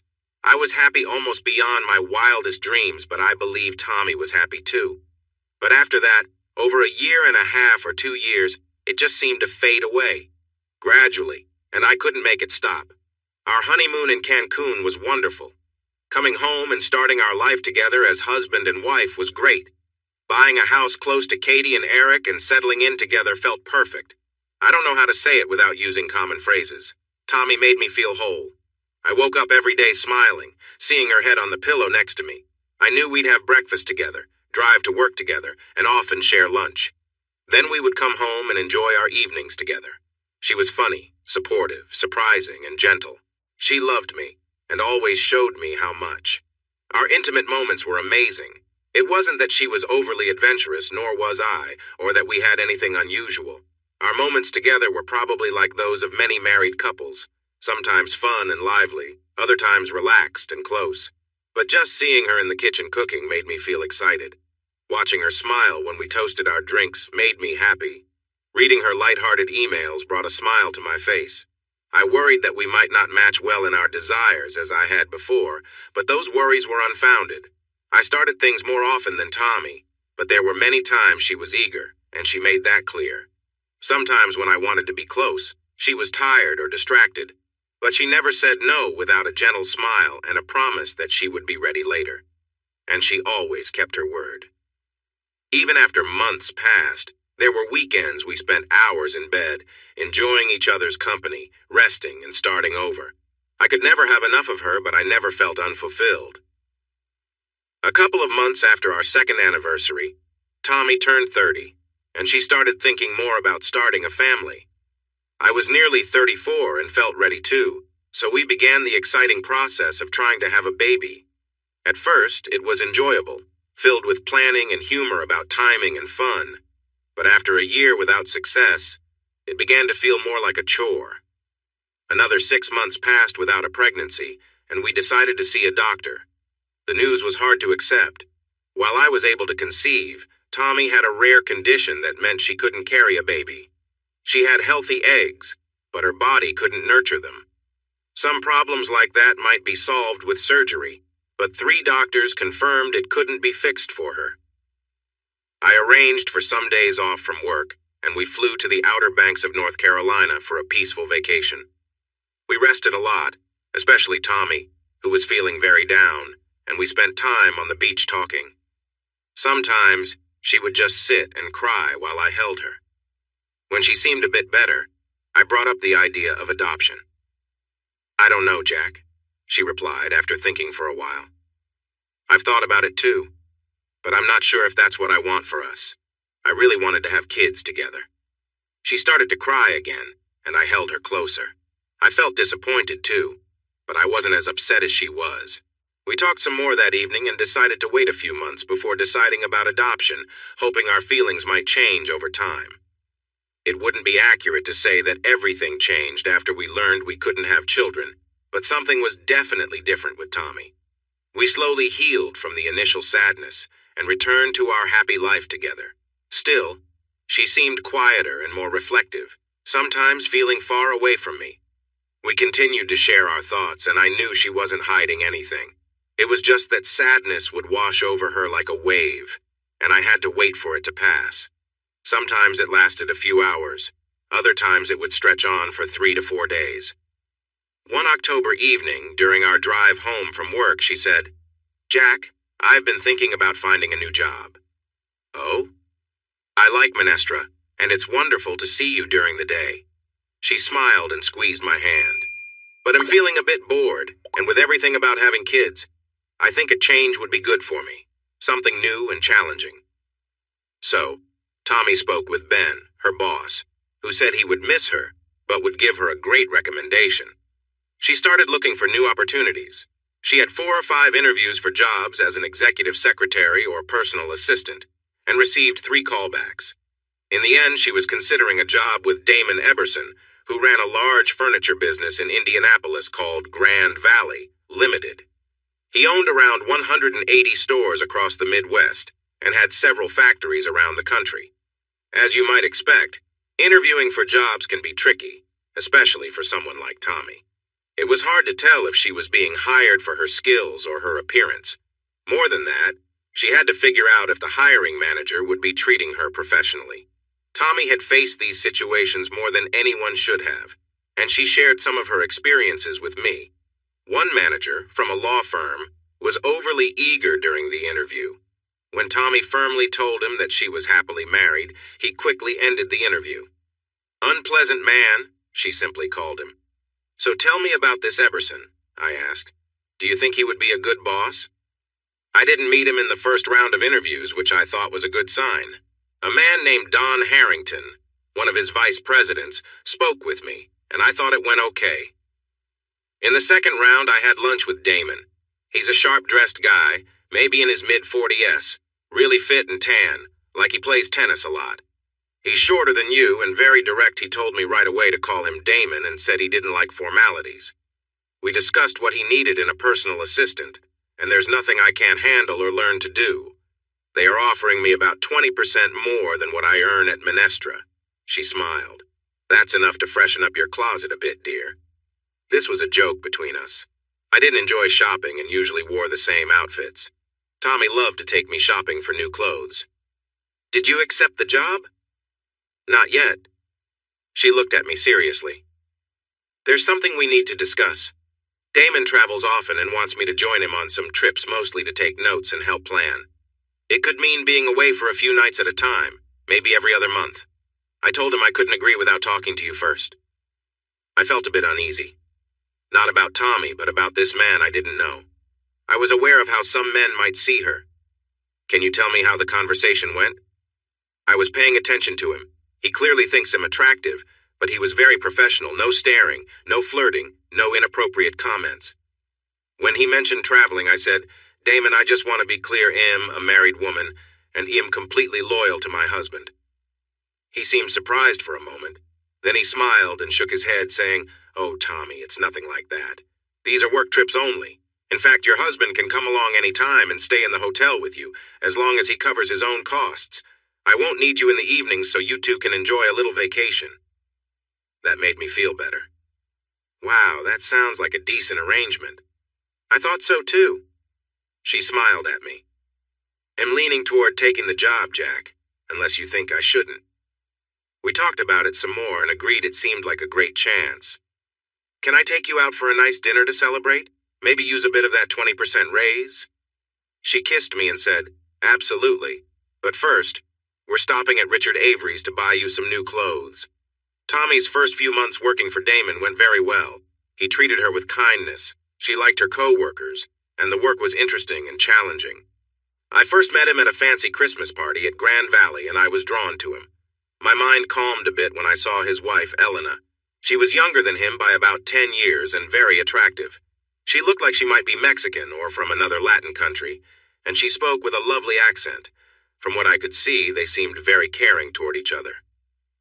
In early January, Tommy went on her first business trip with Damon to Asheville, North Carolina, and I decided to take a few days off to join them. We had a great time together. As promised, Damon didn't need her in the evenings except for one dinner meeting. On the other nights, Tommy and I enjoyed our time together. I also went with them on another trip to Las Vegas in April and a few more during the summer. For trips I couldn't join because of work, Tap and I chatted on the phone every night. She sounded happy, and my usual worries about her not trusting men seemed unfounded. However, things took a turn in November. I couldn't reach her for our regular Saturday night call because she was in Tucson with Damon and some colleagues. Then, on Sunday morning, Damon called me. "Jack, I'm sorry to call like this. Everything's okay. Tommy's fine, but someone put something in her drink last night." "What?" I felt worried. "Is she all right? Should I come out there?" "No, it's fine. It was Don Harrington. He was trying to cause trouble, but I saw them and stepped in just in time. I took her to the hospital and she was there all night. Tommy's back at the hotel now getting ready to leave with help from one of the hotel staff. We're flying back in an hour. If you want to meet us at the airport, we'll be arriving around 5:45. "I'll call her," I said, but he added, "No, you probably shouldn't. She's still a little confused. We can explain everything when we get back." I was very worried all afternoon and arrived at the airport almost an hour before the plane landed. When Tommy came out, she looked tired but ran into my arms and we held each other tightly. "I'm really okay, honey. I'm exhausted, but I'm fine. Damon was there just in time, thank goodness." Damon welcomed me, and I thanked him warmly for helping Tommy. He smiled and said, "No problem, Jack. I'm just relieved she's all right. I need to get home to Elena, so I'll let Tommy fill you in. Tommy, if you need some time, take a day or two. Just let me know when you're ready to come back, okay?" On the way home, I finally got the full story from Tommy. She had been having dinner with Don Harrington, one of Damon's co-workers, in the hotel restaurant when she suddenly felt very dizzy. She never drank alcohol when I wasn't with her, so she was unsure about what had happened. Don helped her up from her chair and guided her toward the elevators, saying she needed to rest a bit. While we were waiting, I guess I must have been leaning on Don because I could hardly stand. Then Damon came over from the lobby and asked what was wrong. The next thing I remember, I was slipping to the floor and Don hurried out of the hotel as fast as he could. I only remember bits and pieces after that. Damon must have taken me to the hospital. I vaguely recall a kind older man in a white coat who checked my pulse, and then I must have dozed off. When I woke up this morning, Damon was sitting in a chair next to my bed. They gave me some oatmeal and toast, and after I ate, they said I could leave. So Damon took me back to the hotel where a receptionist helped me change my clothes and pack. Then Damon returned and took me to the airport. I slept a little on the plane, and by the time we landed, I felt more like myself again. I took Tommy inside, made her some soup, and helped her get to bed.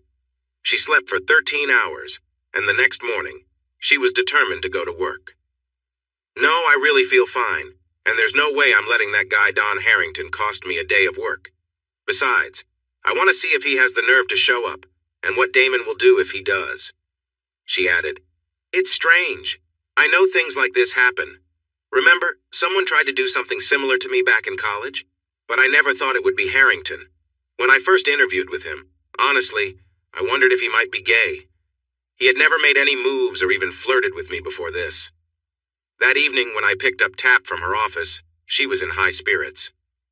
"He got fired, Jack. You should have seen it. Damon called me into his office, and Don was there, looking so unhappy. Damon really let him have it. He said he could only think that Don had intended to hurt me, and he gave him 10 minutes to pack his things and leave. 'If I thought they'd convict you, I'd make sure you faced the consequences for this,' he said.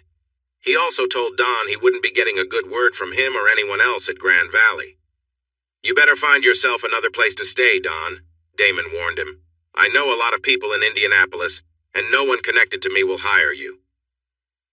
Don just stood there looking at the ground, not saying anything. Once Damon finished, Don turned around and left, not looking back at him or me. And then Damon said, 'I wanted you here for that, Tommy. I'm so sorry for what happened, and I feel responsible in some way. I would never have guessed he would.' For a few weeks after that, I felt uneasy about letting Tommy out of my sight, even if it seemed a bit silly. She kept telling me she was okay, that Harrington was gone, and that she was being careful. Gradually, I started to relax, but when she went to Miami and then Asheville again, I insisted on going with her. By Christmas, I thought we were back to normal. We had a lovely holiday, visiting Alice and Trevor in Toronto, and my brother David came by for New Year's. What I enjoyed most was the 3 quiet days in between.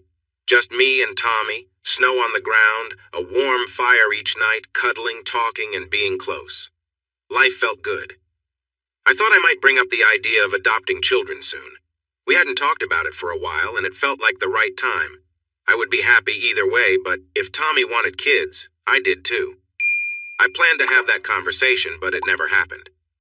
In January, things began to change.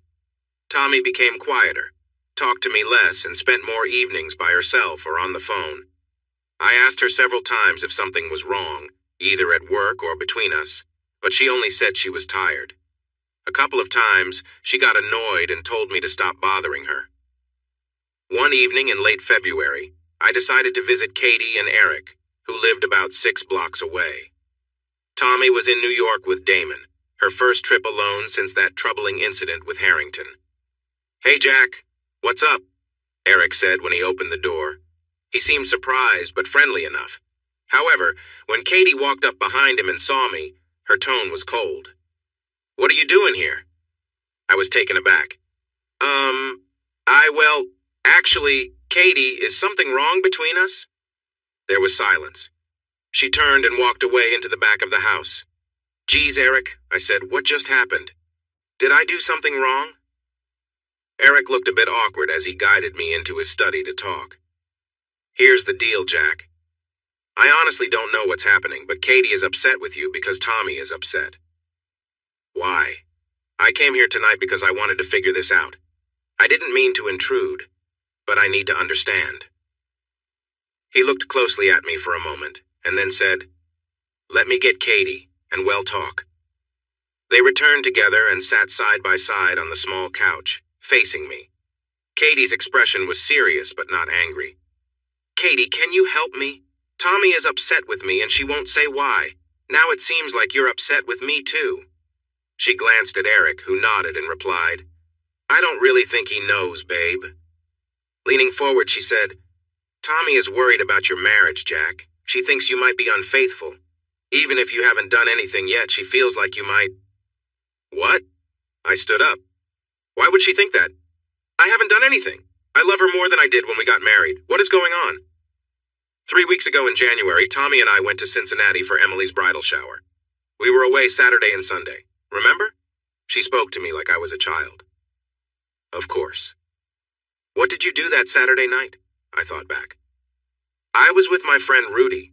We went to Pizzeria Uno, then a bar, and had a couple of beers." "Why? And what about the woman in the red dress you were with? You're not going to say that was Rudy, are you?"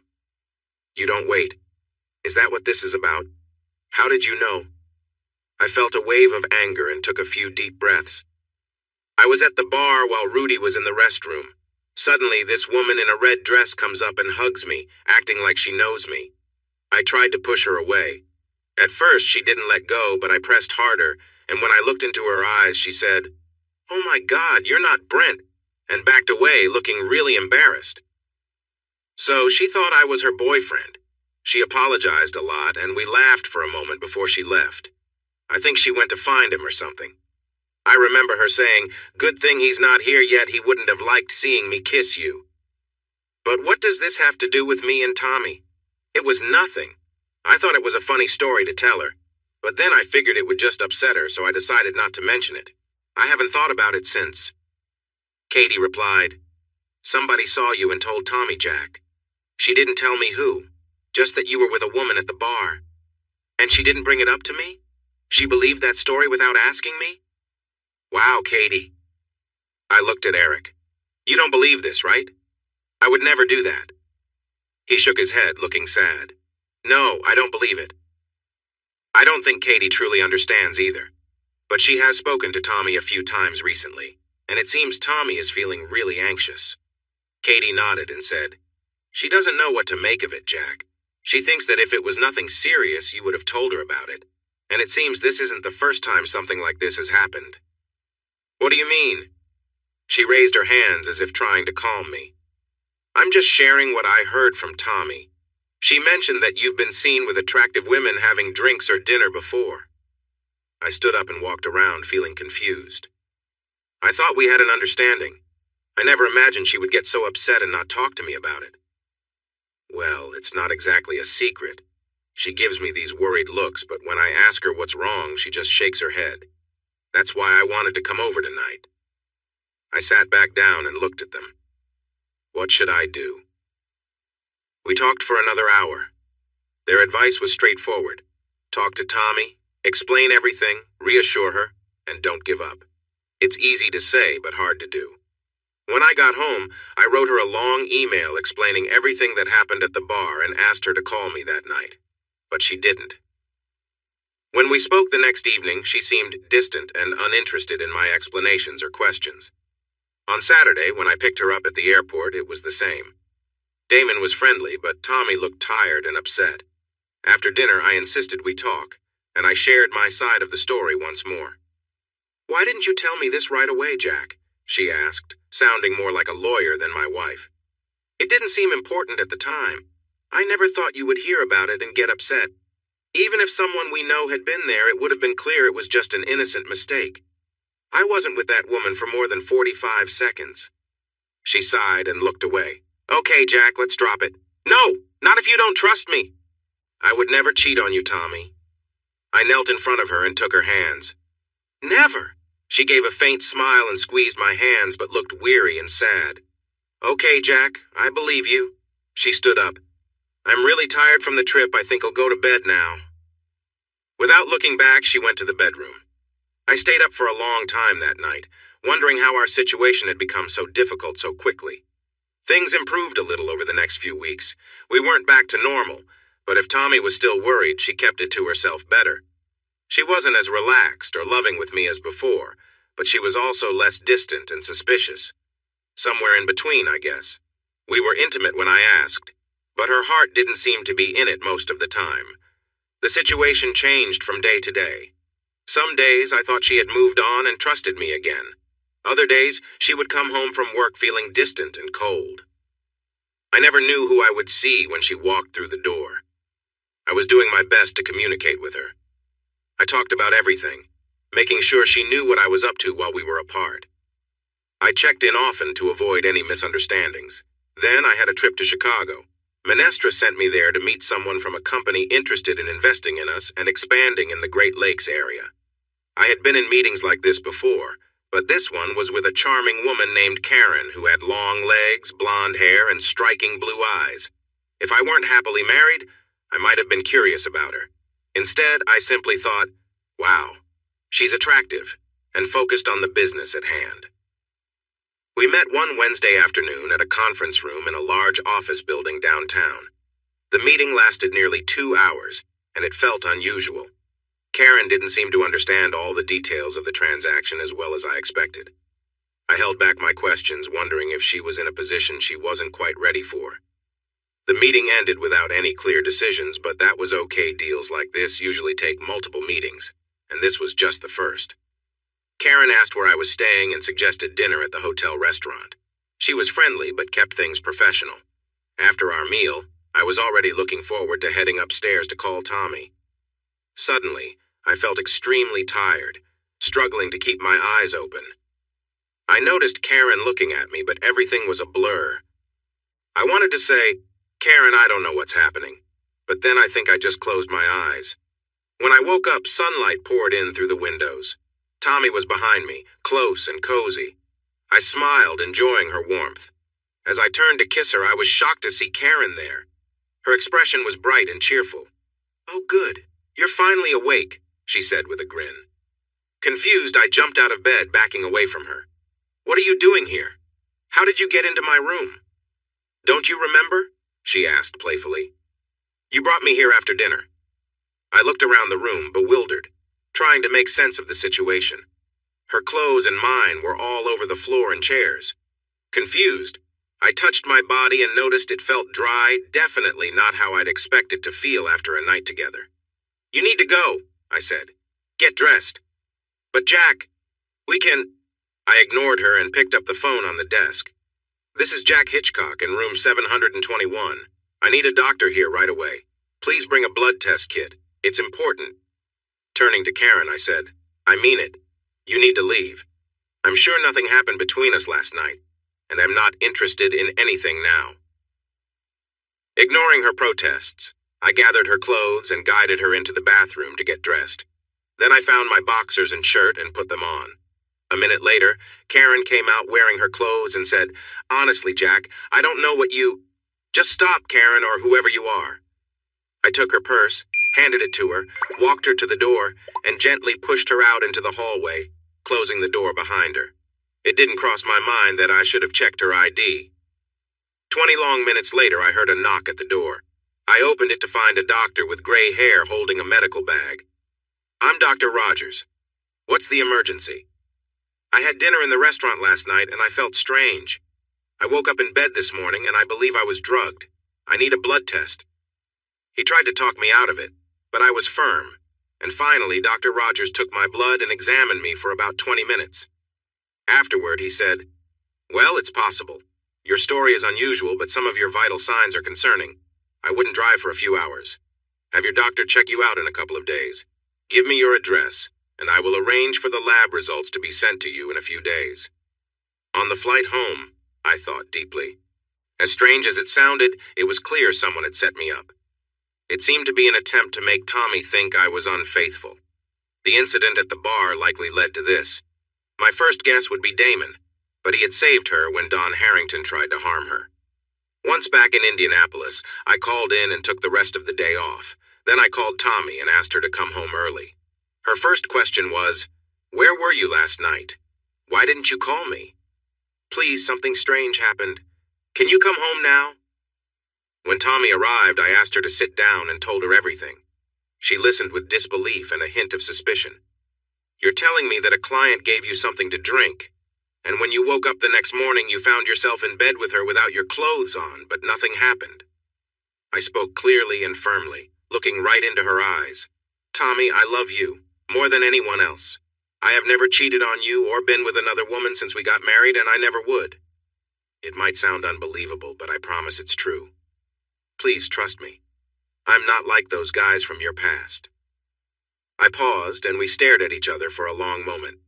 Suddenly, her eyes filled with tears, and Tommy wrapped her arms around me and started to cry. "I'm sorry, Jack," she said, resting her head on my shoulder. "I believe you have just been hurt so many times." As she cried, I held her close, and after a while she started to feel a bit better. We talked about it, and we both agreed that someone must be trying to trick me. I had Minestra look into Karen, whoever she really is. They contacted the company in Chicago, and it turned out the whole meeting was a lie. They aren't interested in buying into Minestra, and there's no one named Karen working there. Is there anyone at Grand Valley you don't trust? Anyone who has acted overly friendly with you?" She laughed and said, "Oh, about 20 guys. That's just how it goes for me, Jack. But I can't think of anyone who's been especially pushy. Let me think about it, and I'll ask Damon if he remembers anyone." We had a nice weekend, spending peaceful days together. Tommy seemed more assured, closer to me than before. We shared affectionate moments and talked a lot. With everything happening, including my drink being tampered with and the strange woman at the bar, she began to feel that someone was after me or us. On Tuesday, the lab report arrived in the mail, showing traces of Rohypnol and some other drugs. I showed it to Tommy as soon as she got home. She read it carefully, frowning. Then, to my relief, she laughed with me about it. "I'll talk to Damon about this tomorrow, Jack. Now that we know you were given something, maybe he can help investigate." But Wednesday night, things changed. Tommy came home looking worried and didn't want to talk to me. "What's wrong? Did you have a bad day?" I asked. "It's nothing, Jack," she answered, not making eye contact. "I just need some time alone." She skipped dinner and went to the bedroom to watch TV. I checked on her around 8 o'clock, but she wouldn't talk. When I went back at 9:30, she was already asleep. On Thursday, she left for work before I had finished in the shower. During the day, she emailed me to say she was working late and wouldn't be home until around 9 o'clock. When she walked in, she was quiet, just like the night before. After a little while, I went into the bedroom, took the TV remote from her, and turned off the TV. "Tommy, what's going on?" I asked. "Nothing, Jack. I'm just tired. I need to unwind. Can I please watch a bit of TV? No, honey, that's not okay. Some days it seems like we're close, and other days you act like you don't trust me. Did something happen? She looked at me, and I could see she didn't want to talk, but I wasn't going to let it go. Listen, Jack, a lot of strange things have been happening. Honestly, it's hard to believe there's nothing to worry about. I stared at her. But Tommy, I've shared everything with you. I am not being unfaithful. I'm not doing anything wrong that would hurt our marriage. I'm trying to believe that, I really am. But it's hard, Jack. How about this? She said. It's been a long week. Let's get through tomorrow, and then we can sit down over the weekend and talk everything through. Maybe we need some help, but we'll figure it out together. I quickly agreed. That sounds good. I'm willing to do whatever it takes. I need you to trust me. Okay, she replied, picking up the remote and turning the TV back on. That meant our conversation was over. On Friday morning, nothing had changed. She was still distant, despite my attempts to connect with her. I left for work feeling worried and planned to make us a nice dinner that night, hoping for a calm evening together. But Tommy didn't come home Friday night. Actually, that's not quite right. She had been home earlier in the day. The bedroom closet was missing some clothes, and the dresser drawers were all open. 2 suitcases were gone, too. On the kitchen table, I found her wedding ring and her engagement ring, which had belonged to my great-grandmother. There was also a note that said, I trusted you, I loved you, and I can't believe you would do this. I was shocked and confused. I called her cell, but it was off. I left a message. Tommy, I don't know what you think I've done, but I haven't cheated on you. I promise. Please call me so we can talk. I love you. I knew better than to call the police. It was too soon, and it seemed like Tommy had left on her own. I tried calling her workplace, but it was after 6 o'clock, and everyone at Grand Valley had gone home for the weekend. So I called Damon, hoping he might help. Hello? I recognized Elena's voice. Elena, hi, it's Jack Hitchcock, Tommy's husband. Oh, yes, Jack. How are you? I'm fine, thank you. Could I speak to Damon for a minute, please?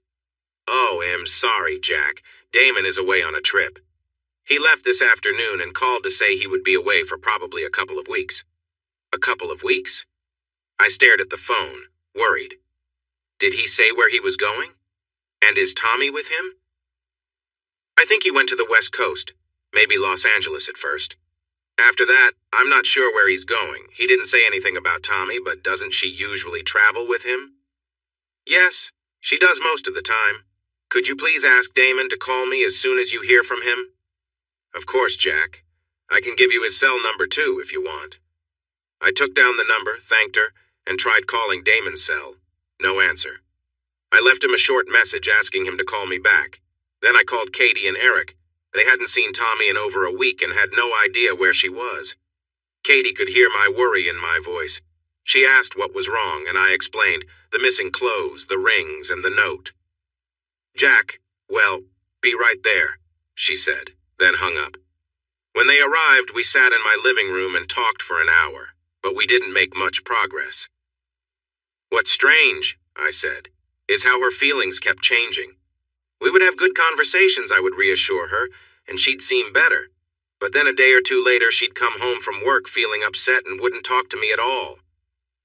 I have no idea what changed since last night when she wanted to talk this weekend. I was relieved that Katie and Eric believed me. Tommy had already shared the whole confusing story about how I was drugged, but they didn't seem to think I was involved in anything suspicious. In the end, we decided Katie would contact Alice in case she had heard from Tommy and let me know if there was any update. Once they left, I emailed David. Call me as soon as you can, urgent matter. The phone rang around 12:30 in the morning. I wasn't sleeping. What's up, Jack? Are you okay? David asked. I gave him the brief details and then the background, all the odd events from the last few months. It seems clear now that someone is trying to create problems for Tommy and me, I said. She'd start feeling better, then come home upset after work. I'm fairly certain it has to be someone at Grand Valley. Her boss? He asked. I considered that, but I don't think it's him. He's always been respectful and even helped her when someone tried to harm her. There was a pause, and I knew David was thinking. I don't have any great ideas right now, he said finally. Let me think about it. I do have some resources that could help locate Tommy. It may work or it may not. He'll give you a call if I hear anything, and you do the same, okay? Of course, David, thanks. And listen, you've got to stay calm. Don't get overwhelmed and don't do anything rash. Be careful and think things through, all right? We agreed to talk again in a couple of days and ended the call. I hardly slept that night. I got up several times to check my email, hoping to hear from Tommy or someone else. The next afternoon, after trying Tommy's and Damon's cell phones again and leaving 2 more messages, I forced myself to go to the supermarket. We were running low on food, and I knew I had to eat, even if I wasn't very hungry. While waiting at a red light, I looked over at the driver in the car next to me, and it was Don Harrington. He didn't see me, and he probably wouldn't have recognized me anyway since we'd only met a few times. Without thinking, I decided to follow him. I watched as he parked at a bar called Divine and went inside. What should I do now? Wait until he comes out and confront him? No, I told myself. I can't do that. David is right. I shouldn't do anything reckless. If I get in trouble, it will only complicate things. After sitting in the car for half an hour, I chose to go in and talk to him. I would stay calm and be firm. As I entered the bar, I let my eyes adjust to the low light. Eventually, I spotted Harrington sitting in a booth with another man, a younger guy in leather pants and a fitted shirt. I then realized I was in a place meant for a different crowd. Okay, I reminded myself, be polite and calm.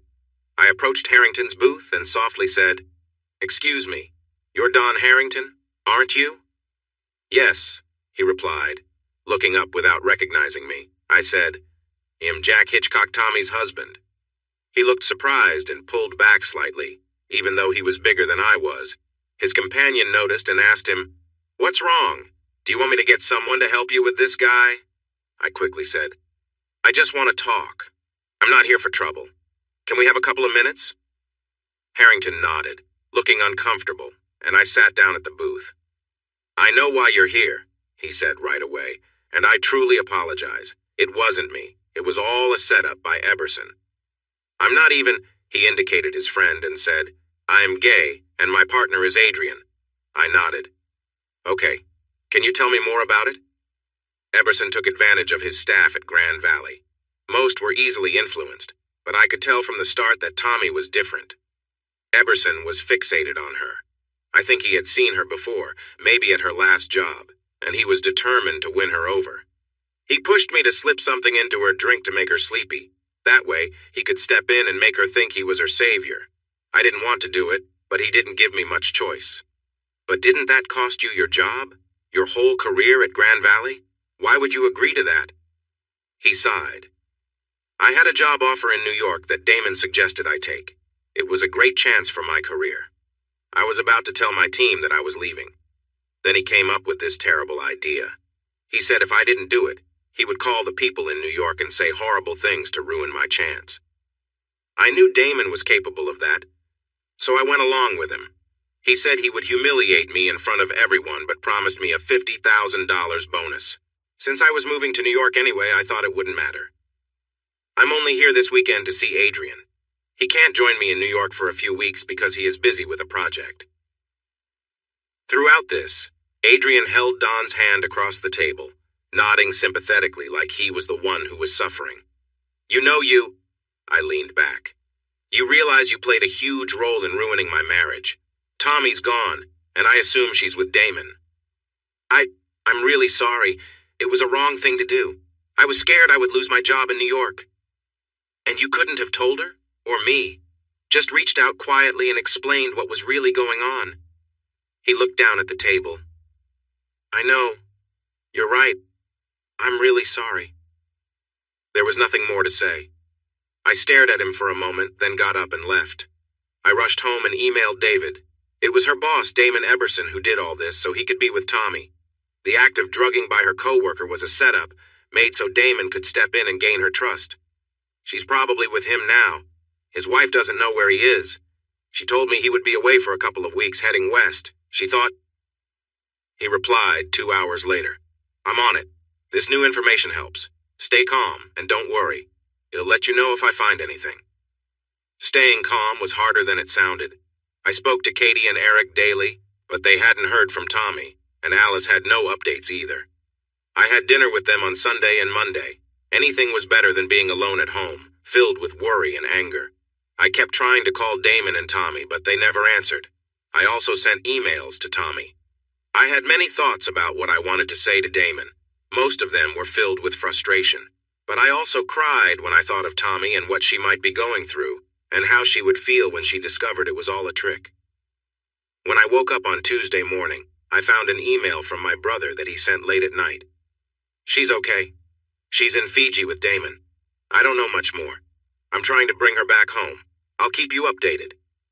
This made me even more anxious, but I knew if David had more information, he would have told me. So I replied, "Thanks. Please let me know when you find out more."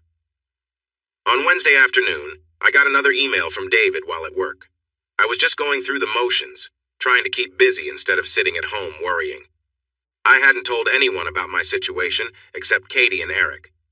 She's okay. Coming back to Indianapolis later today, staying at the Conrad Hotel. Do not go there or call her. I'll call you tonight at 10 p.m. your time. I couldn't believe I wasn't supposed to call or see her. If anyone else had said that, I would have ignored it.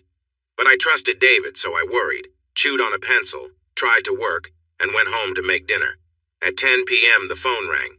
"Yes? Jack, it's me. She's okay. She's back in Indianapolis."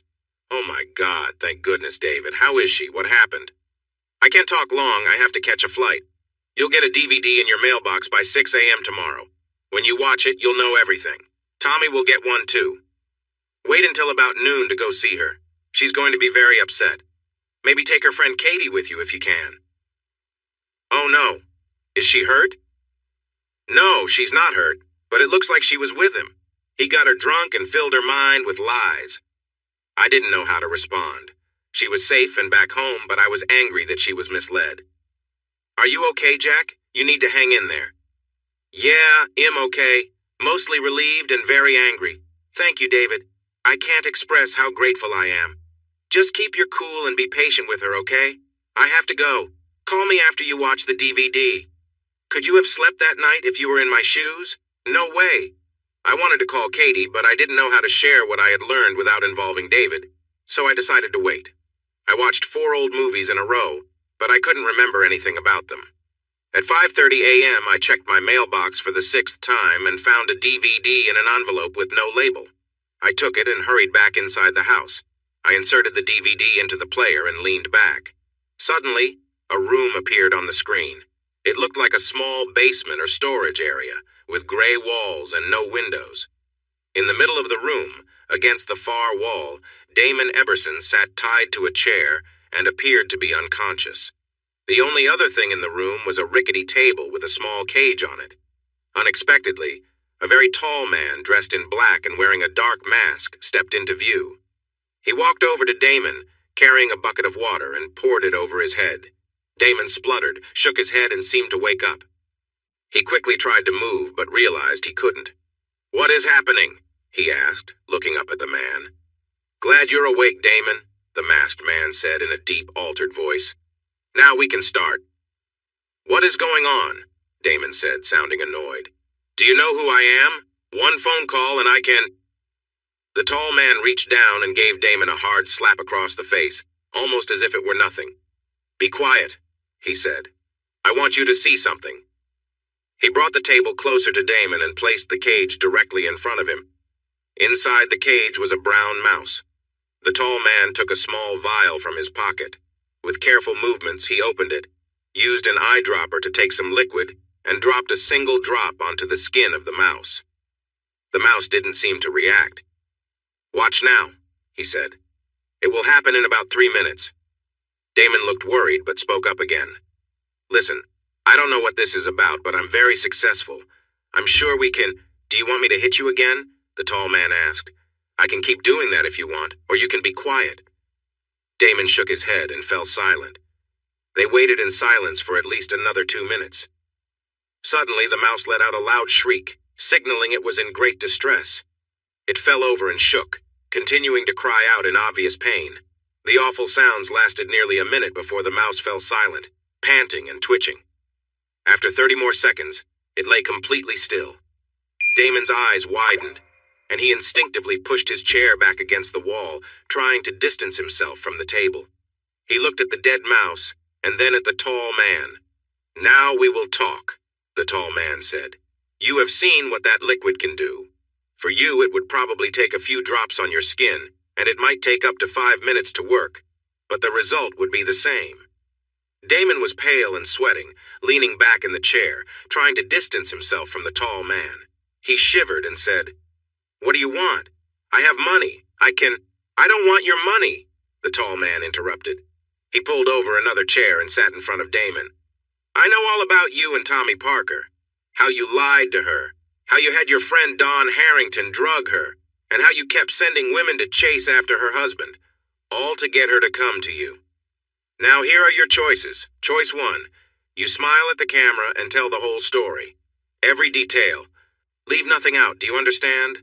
I already know most of it, so it would be unwise to hold back, or we might need to go to choice 2.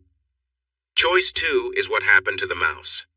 Damon's eyes unwillingly glanced at the mouse in its cage and then back to the tall man's serious face. He was trembling and breathing quickly. I'll tell you everything. Just promise you won't. There was a pause as Damon looked at the tall man, pleading. "Tell the story." Damon took a deep breath. I wanted her. That's really all it was. She's one of the most beautiful women I've ever seen. Have you seen her? If you have, then you understand what I mean. I first saw her at Minestra Business Systems, where she used to work, and I knew I had to be with her. A month later, I was surprised to get her resume from an employment service that works for me. She was looking for a job. So, I set up an interview for her to be my personal assistant. When she came in, I could tell right away she was very loyal to her husband. So, I knew I needed to plan carefully. I could see that she had attracted attention before. How could she not, looking like that? So I took my time to figure out ways to earn her trust and to cause problems in her marriage. Damon spoke quickly and confidently now, seeming less afraid and focused on sharing his story completely. The assistant job meant Tommy would have to travel with me sometimes. She was worried about the situation, so I promised her it was all legitimate. I told her she could trust me, and her husband could even join us on the trips and share her room if he wanted. So, they went on those trips several times, and then I started planning some of my trips for when he couldn't come. "How did you know when her husband was free?" the man in the mask asked. "I gave money to someone at Minestra. There was a guy named Daniel who worked for the vice president in charge of Jack's division. Jack is Tommy's husband. Daniel would tell me about Jack's work schedule, especially when he needed to travel or was busy with a big project. I also had my tech team look into Tommy's email account. I saw every message exchanged between her and Jack. This helped me plan my trips when Jack wouldn't be around." Damon paused for a moment and glanced at the still mouse, perhaps reminding himself what was at stake. Anyway, I knew I had to earn Tommy's trust, to make her see me as a good person. She was very suspicious.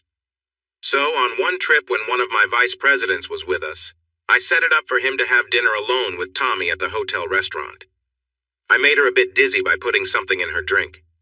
When she felt weak, he began to lead her toward the elevator, and I just happened to walk by, acting like I caught him in a bad situation, and I stopped him. She completely believed me. I yelled at Don, and he ran from the hotel. I took Tommy to the hospital. They checked her in, and I made sure to be there when she woke up. I explained what had happened. She was angry at Don, but extremely grateful to me. She said I was a great friend. What happened to the vice president? Oh, I made a big deal out of firing him when I got home, saying he wouldn't get a recommendation from me and embarrassing him in front of everyone. It was all a setup. He had a better job waiting for him in New York already as a senior vice president there, making a lot more money than I paid him. But no one back in Indianapolis knows about that. After that, Tommy saw me as a friend. She trusted me more and let her guard down. I had also been working on her husband Jack during this time. First, I got some questionable photos of him with a couple of women at different bars and restaurants while Tommy and I were away. In one bar, a woman was all over him, hugging and kissing him like they were close. Jack managed to pull away, but my photographer got some shots that looked pretty bad, like he was too cozy with her. I made sure Tommy saw those pictures. I went to talk to her, feeling worried.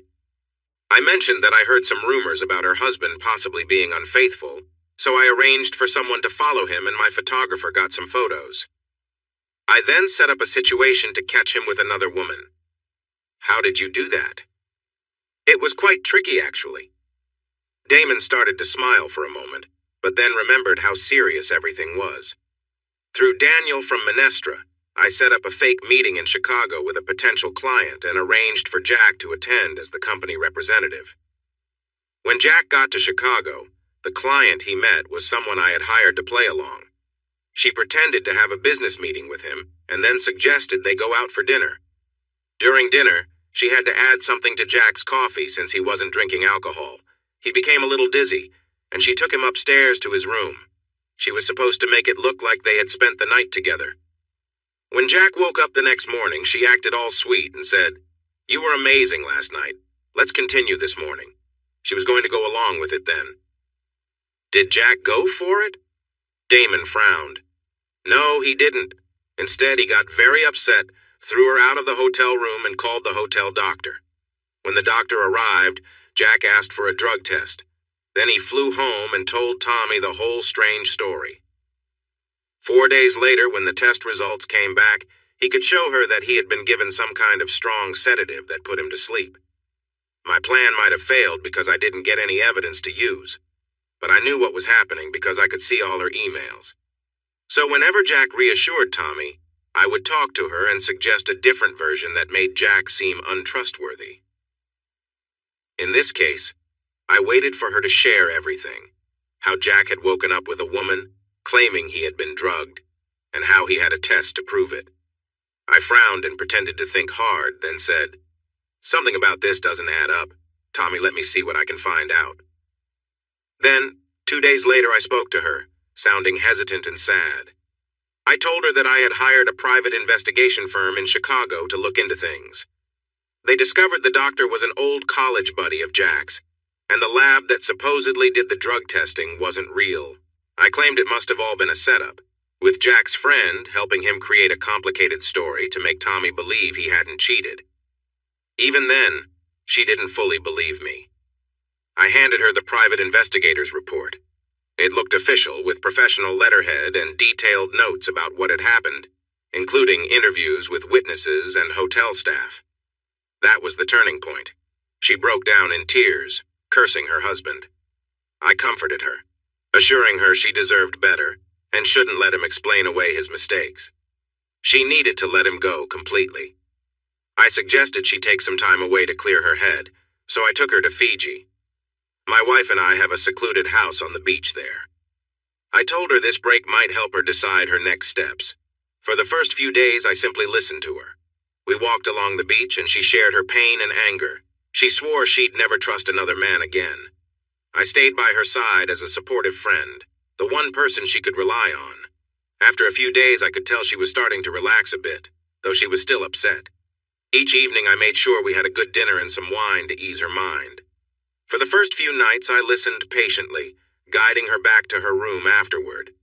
On the fourth night, I encouraged her to let go of her anger and take back control of her life. We talked about her need for closure, and as the night went on, she started to feel more empowered. When we finally headed back to the house, she seemed ready to face her future. The next morning, though, she was emotional again. She said that even though her marriage was over, she was still conflicted about moving forward. I gave her space, hoping she'd find clarity with a bit of time. That afternoon, I took a break, and later on, I found myself here, bound to this chair, and that's really all there is to it. If there's anything else you need, just ask. The tall man, silent and masked, observed Damon for a long moment. "Have you done this before?" Damon swallowed, looking nervous. "Well, nothing like this exactly," he muttered, hesitating. "That was mostly why I hired them. But never anything as messy as this. I didn't mess with anyone's marriage before. Just some charm and nice vacations, and that was all I needed with the others. Are you even sorry for what you did? Breaking up Tommy and Jack's marriage, putting them through pain just because you wanted her?" Damon looked truly surprised, as if he'd never thought about it before. After a moment, he cleared his throat. Yes. Yes, I realize now it was a terrible thing to do. Really awful." He looked up, hoping for a response, but the tall man stayed silent. Damon fidgeted, then added, "I know I have to make it up to her somehow. And I will. Sure. As soon as I get out of here, I'll tell her the whole truth and ask for her forgiveness. And I'll help them financially, give them a lot, maybe millions, so they never have to worry about money. That'll be—" "Quiet," the tall man said. He left briefly and returned with a laptop. "I'm logging into your email to send a message," he said. After typing for a moment, he looked up. "What's your password?" Damon hesitated briefly, then replied, "Studman22. The tall man typed it in, entered some text, pressed a few more keys, and closed the laptop. He stood up, looking down at Damon. Then he said, "I was never here. You've never been here. You don't know this place." "Got it, sure I understand," Damon said, nodding quickly. "And you'll never contact Tommy or Jack again, nor anyone connected to them?" "Yes, of course, definitely. If, and only if, Tommy contacts you, you will respond. You'll give her whatever she needs, the truth, financial help, a recommendation for a job, anything. If she asks for 2 custom cars, they'll be in her driveway. Clear?" "Absolutely." Damon nodded, trying to show he understood. The tall man looked at him for a moment, then took out a vial, filled a dropper, and walked over to Damon. "I've decided. It's going to be choice 2. Damon started to struggle. "Wait, no, I did everything you—" "It doesn't matter, Damon. You behaved badly. Completely unacceptable." "You deserve this," the tall man said quietly. "No, please. He'll do anything. I can pay you." Damon's voice grew high and desperate as he tried to pull free from the chair. The tall man didn't respond. He calmly squeezed the dropper, letting a few drops fall onto Damon's chest. Damon flinched and twisted, trying to avoid the liquid panic clear in his eyes. "Please, no," Damon shouted, twisting and shaking his body as if he could get rid of the drops on his skin. Without looking back, the tall man closed the vial and returned it to his pocket. He then picked up the small cage and the laptop, walked toward the camera, and reached for it. The screen went black. I sat there in silence, staring at the dark screen, absorbing what I'd just seen. Damon's words had helped piece together so much of what had been confusing, especially how Tommy would seem fine one moment, only to come home later, upset and distant. It was almost 7 a.m. when I picked up the phone to call David. "Hello?" David sounded half asleep. "Sorry to wake you. I just watched it," I said. "I'm awake. It's okay," he replied, stifling a yawn. "David, is he okay? And was that you?" David gave a small laugh. "No and no, I'm on the other side of the world. A friend of mine who was nearby handled it. And no, he didn't actually hurt Eberson. From what I gather, he simply gave him a scare, some water instead of anything harmful. Just enough to make him feel real fear for a few minutes." I took a deep breath. "How did you even find him? And get him into that situation?" "That's something I can't share, little brother. But no offense intended." "None taken. Can you at least tell me how Tommy got back and where she is now?" My friend sent her an email from Eberson's account. It said something like, "I had to leave for an emergency. Book yourself a first-class flight back and check into Grand Valley's suite at the Conrad Hotel. I'll be in touch soon." She's scheduled to get a delivery, a DVD, around 9 o'clock this morning. That's why I suggest you wait until noon to go see her. Bring Katie along if you can. "All right," I replied, my mind racing. "David, how can I ever repay you for this?" "Forget it. Just take care of Tommy. None of this was her fault. I'll see you in a few weeks." After we hung up, I called the Conrad Hotel. "Good morning. Could you please tell me if Miss Tommy Hitchcock has checked into the Grand Valley suite?" "Just a moment. Yes, she has. Shall I connect you?" "No, thanks. It's a bit early. I'll call again later, thank you." Thank goodness. I sat for a few minutes, then called Katie. "Katie, it's Jack. Tommy's back and staying at the Conrad. I haven't talked to her yet, but I plan to go over around noon. Can you come with me?" Katie started to cry. "Oh my gosh, Jack, I'm so relieved. Hold on a minute." I could hear her sniffing. Sorry, I just got so emotional. I've been so worried. Do you want to go over right now? No, it's a little complicated. I think waiting until noon is better. Okay, do you want to pick me up at work at 11:30? How do you know she's there if you haven't talked to her? I got an email.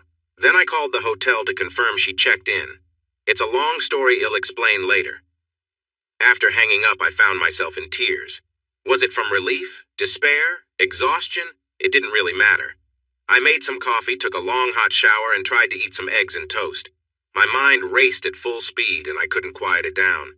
When I picked up Katie, she had many questions, all coming at once. I had thought about what to share and what to hold back. Hang on, Katie. He'll tell you what I know. I took a breath. Tommy's boss, Damon Eberson, is behind everything that's been happening. He wanted to get close to her, and he convinced her that I had been unfaithful. Last Friday, he took her away to Fiji with him. He has a place there. And, are you sure anything happened? She asked, concerned. It seems likely, but someone I'm not sure who intervened and brought her back. By now, she's probably seen the DVD that was sent to me, which explains everything Damon was doing. Katie looked at me in shock, her mouth slightly open. Oh my, Jack, I can't believe this. Yeah, it's been a tough week, a tough 6 months to be honest, but at least she's back now. Was it hard to see her? Oh no, nothing like that. The DVD shows Damon admitting what he did, how he manipulated her for a long time, and the lies he told to frame me with other women. My goodness. She paused for a moment. I can't imagine what Tommy is feeling right now, or you either, Jack. How are you holding it together? I chuckled lightly.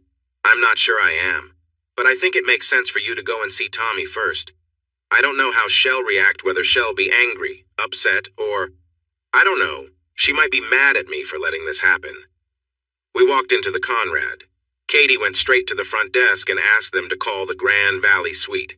She spoke for a moment on the phone, then came back to me. She sounded terrible, Jack, but she wants you to come up. Thanks, Katie. I'll wait down here until you think she's ready. Just call my phone. The 30 minutes felt long. I was tired, upset, worried about Tommy, and full of regrets. If only we had noticed what was going on. If only Tommy had shared her doubts with me. Finally, my phone rang. Jack, come on up. Suite 1501. Is she okay? I asked, feeling anxious, but Katie just said, just come up, okay? When I knocked on the door, Katie let me in. Tommy sat on a couch across the room with a blank look on her face. She looked completely worn out, my beautiful wife, but lacking her usual spark. Tommy, are you okay? I walked toward her slowly, as if I was afraid she'd pull away. I'm okay, Jack, she said softly. I'm angry, sad, ashamed, scared. I don't really know what I am right now. I reached her, took her hands gently, and pulled her to her feet. I wrapped my arms around her. She hugged me back without much feeling as I held her close. Thank goodness you're here, I whispered, but she stepped back and looked at me with uncertainty. Do you really mean that? You still want to be with me after? She paused and looked away. After everything? I kissed her forehead. You didn't do anything. It was what happened. It's over now. Don't say that, Jack. She pulled away and walked to the other side of the room. Don't say I didn't do anything. You don't... Her voice trailed off. I glanced at Katie, who was watching us sadly. How about we get Tommy's things and leave? I suggested. Katie nodded. Tommy, come on, I'll help you pack. She took Tommy's hand and led her into the bedroom. I sank onto the couch, unsure of what I expected from our reunion, but this was definitely not it. Afterwards, we dropped Katie back at work. She promised to check in with us later. On the way home, the car was mostly quiet. Tommy stared out the window, and I got short answers when I tried to talk. I carried the suitcases to the door and unlocked it for Tommy. As we stepped inside, I asked, Have you eaten? How about I make us some lunch so we can talk? Lunch sounds good, thanks, she said, sitting tiredly at the kitchen table. I haven't slept much in the last day and a half. Jack, can I just sit here for a bit? I smiled and kissed her cheek. Of course, I'd be happy to wait on you. I quickly made some sandwiches and we ate in silence. I smiled at Tommy, but she didn't seem very happy to see me. Once we were done, I took her hand and led us to the living room, where we sat on the couch. I wanted to put my arm around her, but I kept some distance between us. "I'm really glad you're back," I said. "I think we have a lot to talk about." She looked at me with no expression. Then, to my surprise, she stood up and said, "I know, Jack, but I'm not ready for that yet. I'm going to lie down for a bit, okay?" Without waiting for an answer, she walked toward the bedroom. "No, that's not okay." I stood up and faced her, feeling tears fill my eyes. She turned around, looking surprised. "I know you're tired, Tommy. You've been through so much," I said. I was crying now. "But it's been hard for me too, with you just disappearing like that and leaving that note. And now that you're back, I want so much to reconnect with you and to start moving past everything. You choose to push me away because you're not ready." "Well, fine," I cried. "Just let me know when you are ready." I pulled the car keys from my pocket and headed for the front door, tears streaming down my face. I didn't know where I was going. I just needed to leave. "No! Jack, wait!" I heard her call after me as I hurried down the path to my car, but I didn't stop. I could hear her footsteps getting closer. "Please, Jack!" As I opened the car door, she grabbed me from behind, holding on tightly. "No, please don't go. I'm sorry, you're right. I'm sorry." She was crying too. I turned around and she clung to me, sobbing, "I'm so sorry." I let her pull me back toward the house, gripping my arm tightly while still apologizing. "It's just been so awful. I felt ashamed and angry, scared of what you'd say, if you'd even talk to me." I interrupted her, saying, "Shh, I'm not angry." "You mean you're not going to send me away?" I looked at her, surprised. "No, of course not. I love you, Tommy. This wasn't your fault." She gazed into my eyes as if she couldn't believe me. Then she said quietly, "You don't know what I did, Jack. I let him take advantage of me. He tricked me and got me drunk, and I let him." "I already know," I said softly. "It's not your fault. I saw the video too." Her eyes widened, and she began to cry again. "I'm so sorry, Jack." I picked her up and carried her into the bedroom, lying down next to her on the bed and wrapping my arms around her, hoping she would relax and we could both feel better soon. But Tommy just kept crying, unable to be comforted. Then she suddenly looked at me and kissed me deeply. "Please be with me, Jack." She hurriedly took off my clothes, and soon we were both without them. She pulled me close, wanting to be with me, whispering, "Please love me, baby," repeatedly. It felt more urgent than enjoyable, but it was what she wanted. As I got closer, I tried to hold back, but she urged me on, saying, "No, I need you." And moments later, I felt a rush, and she held me tightly, saying, "Yes, thank you." Afterward, we lay quietly together, sharing gentle kisses and fell asleep in each other's arms. I thought, thank goodness, as I drifted off. When I woke up, I looked for Tommy, but she wasn't in bed. I listened carefully and caught the sound of her footsteps coming back. She entered the room with a smile and a tray. She had put on my clothes, a little something to boost your energy. She set the tray down and sat in front of me. She had made grilled cheese sandwiches and bowls of tomato soup. Comfort food, my mom used to call it. This is what she made for me and Alice when we were feeling down. I think the last week counts, right? I leaned over and kissed her.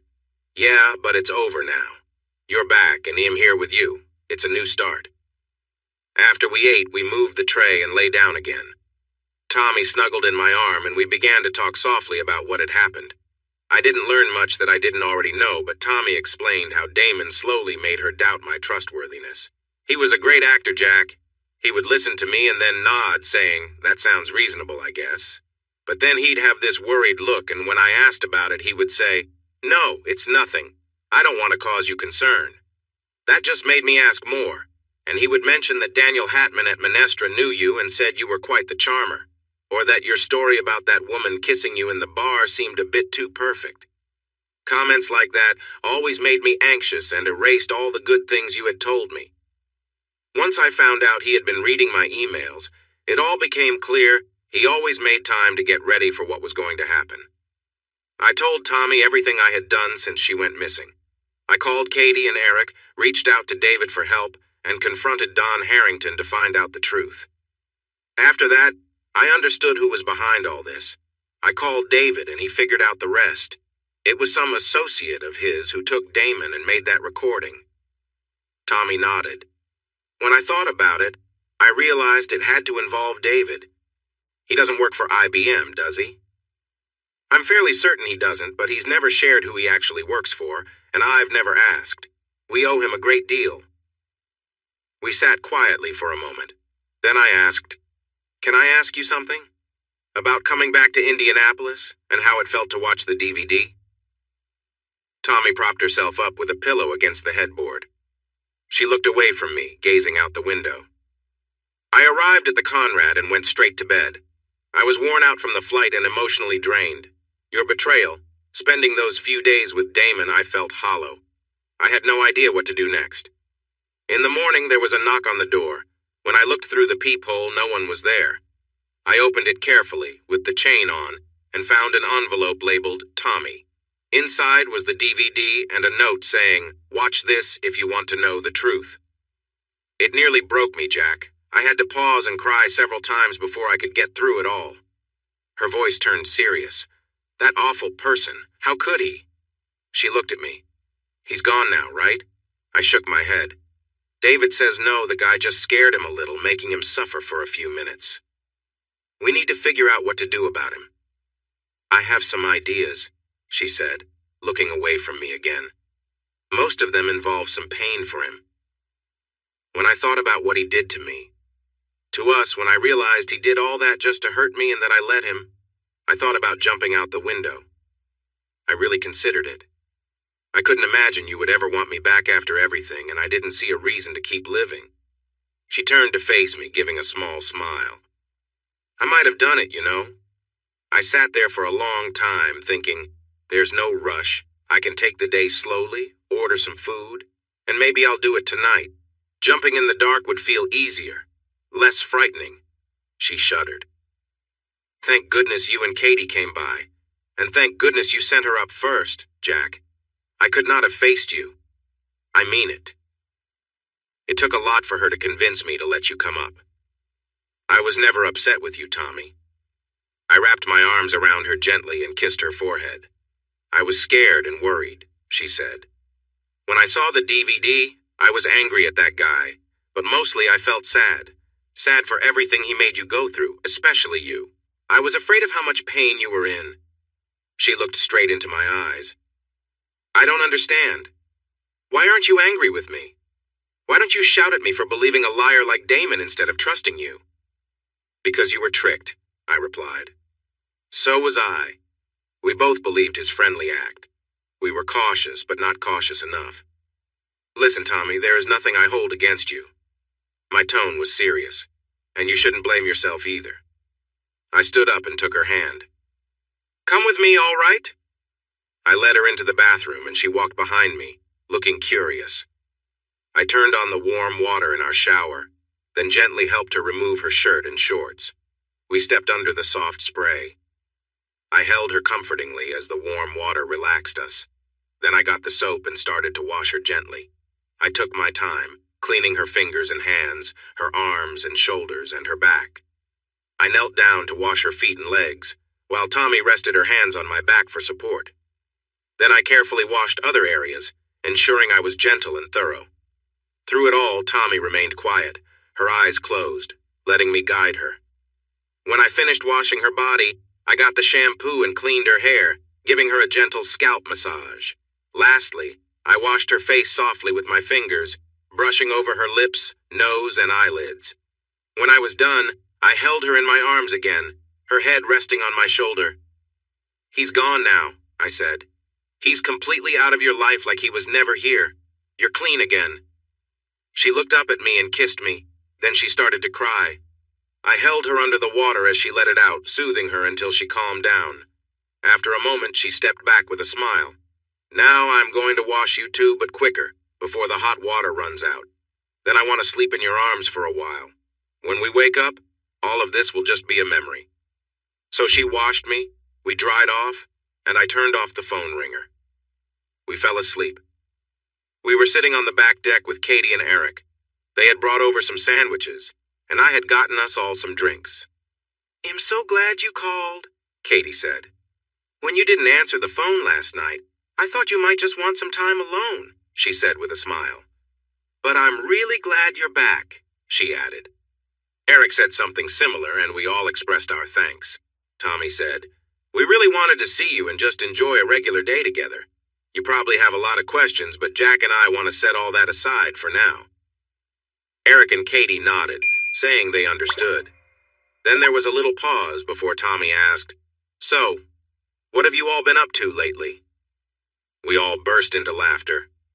After a while, we clinked our beer bottles together in a silent toast, sharing smiles and drifting into a pleasant conversation about various topics. On Monday, I returned to work. Tommy would not go back to Grand Valley. We decided to take our time before figuring out what to do about Damon. Tommy sent him an email that read, "Please pack up my things and send them to me. Do not contact me. I'll reach out when I'm ready." With a hint of a smile, she said to me, "That should keep him on edge." Then, in a serious tone, she said, "I'm really sorry, Jack. I should have trusted you."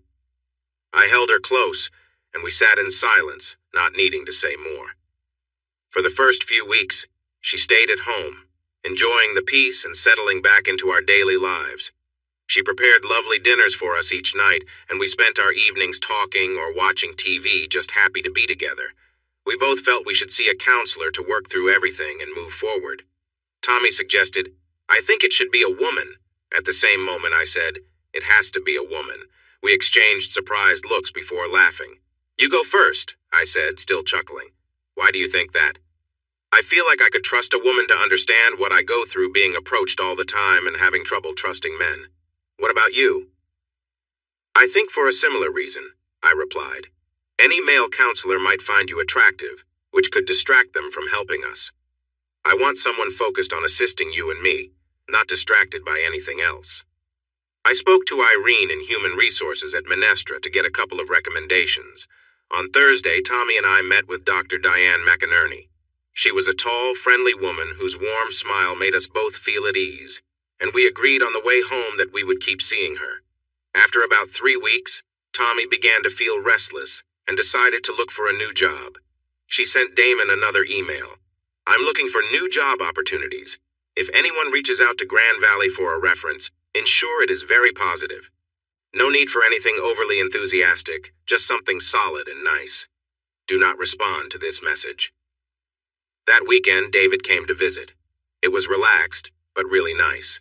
We both had a lot to thank him for, and he was glad to see how well Tommy was doing and how well we were doing together.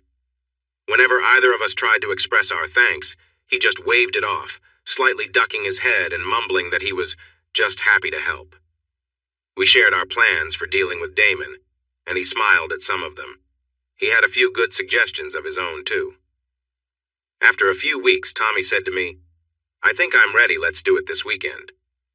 By then, she had started a new job as an executive secretary for a woman vice president at a small software company, and it seemed to be going well.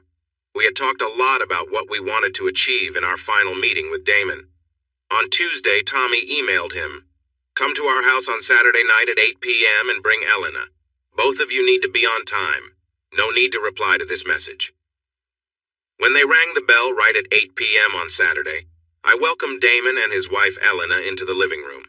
Damon looked a bit pale and anxious, while Elena seemed slightly annoyed. I led them to a sofa where they sat, and Tommy walked in. Nobody offered to shake hands. "What is this about?"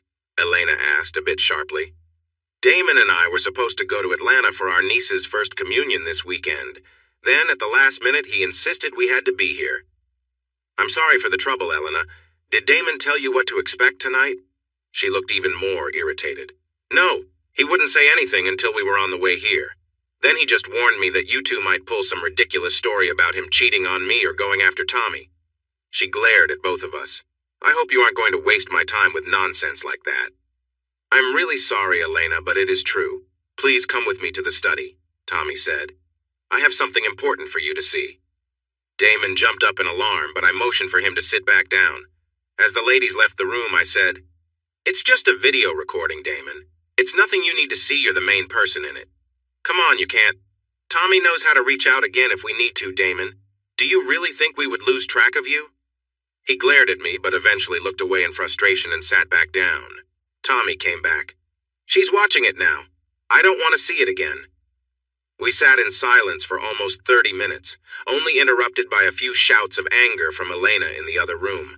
When she stormed back into the living room, she was really angry. She went straight to Damon and started hitting him on the face while he backed away from her. You jerk! You terrible person! I can't believe I ever loved you or trusted you.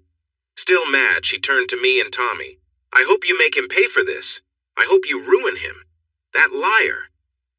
I'm sorry, Elena, Damon said quietly, looking down at the floor. She didn't pay attention to him. Elena, I called a cab to take you home, I said. I thought you might not want to stay here while we figure things out with your husband.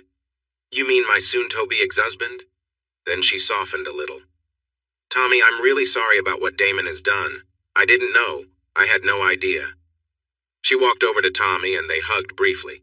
Then she turned back to me. Jack, I'm sorry to you too, and I think I'll take that cab if that's okay.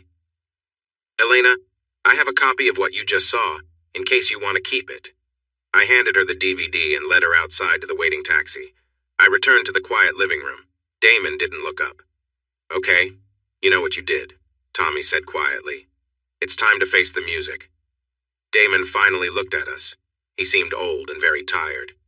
I'm sorry, he said. I know that doesn't... Enough! Tommy was shaking with anger. Do you really think I want to hear anything from you right now? I moved behind her to massage her shoulders, hoping to calm her down. She was breathing fast. I thought she might do something drastic. Damon, I said, we're going to tell you exactly what you need to do. You need to follow our instructions exactly for 2 important reasons. Do you want to hear them? The first is Darth Vader, of course. The second is the recording you just saw. How do you think that might affect your standing in business or at your golf club? He looked down, speechless. Tommy went to the table and picked up a pen and a yellow legal pad. First, she said, you will give me the names of all the Grand Valley employees you've had any inappropriate contact with. Damon looked alarmed as she handed him the pad and pen. But just write it down. And make sure you don't leave anyone out. Reluctantly, he wrote down a list of 7 names. I'm going to speak with each of these women, Tommy said as she took the pad back. After that, you will write them compensation checks in whatever amounts I decide are fair. Damon remained silent. Next, you will start a nationwide search for a new vice president in Grand Valley's Human Resources Office. This person will create and implement a policy to prevent harassment in the workplace. You will do this within the next 2 months. Next, you need to send a check for $2 million to Jack and me from your own account by Monday.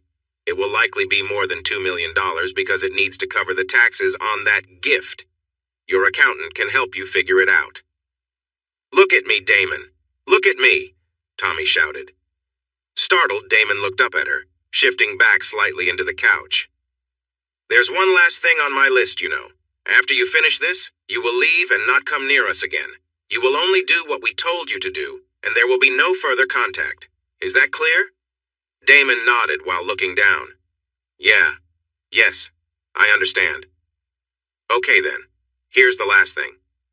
We walked together, hand in hand, feeling the cool water touch our feet as it washed up on the shore. I stopped and pulled Tommy close, and we shared a kiss. I felt her warmth against me and bent down to kiss her belly, making her giggle. That reminds me, Tap, you promised to tell me the moment Susie calls to say she feels the baby kick, don't forget. Susie Bastian was back in Indianapolis. She was the woman who was helping us with our baby, my sperm and Tommy's egg. The process of in vitro fertilization and the placement of the fertilized egg is complex and expensive. That is what the money from Damon is for. It will also support Susie during her pregnancy. Once we finish growing our family, we plan to donate any remaining funds to an infertility clinic to help others who need assistance. Tommy laughed. When he kicks, I will. How can you be so sure it's a boy? I asked. Women's intuition, of course. Want to make a bet on it? Sure, I said. What are the terms? If I'm right, we name him after your brother David, and you must stay with me for the rest of our lives. You drive a hard bargain, but okay. What if I win? She said, smiling. That's a tough one since it seems so unlikely. You can choose the reward. All right, if we have at least one more. I want it to be a sister or brother for her, and you have to stay with me for the rest of our lives. That's an easy deal. I knew you'd want me to stay with you. You already are, I smiled. You understand me, and you give me everything I want. You're perfect. Tommy paused, looked at me, and kissed me softly. Thank you, Jack, she said. And now, my love, read my mind. She said, putting her arm around my waist. Well, you probably want to walk a bit longer since we just had a big lunch. We enjoyed the warm sun, taking a quick dip to cool off, then lying back to soak in the rays. After a while, I suggested we head inside for a bit of rest and relaxation. I like the way you think, she said with a smile. She must have been reading my mind because that was exactly how I'd imagined our afternoon together. Sometime later, I was sitting on the bed, watching her as the bright Tahitian sun filled the room. She moved gracefully, her movements calm and relaxed, as she caught me looking at her. You are incredible, I told her. Oh, I bet you say that to everyone, she replied, laughing softly. Only to you, I said, taking her in my arms and holding her close. She lay down on the bed, and I offered to help her relax. She gave me a playful smile and closed her eyes, agreeing without a word. I took some lotion and gently massaged her back, focusing on her shoulders and arms. She let out a small, contented sigh as I moved down to her hands, spending time on each finger, easing away any tension.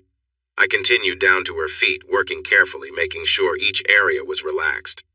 After a while, she turned over, her eyes bright, clearly enjoying the calm and closeness we were sharing.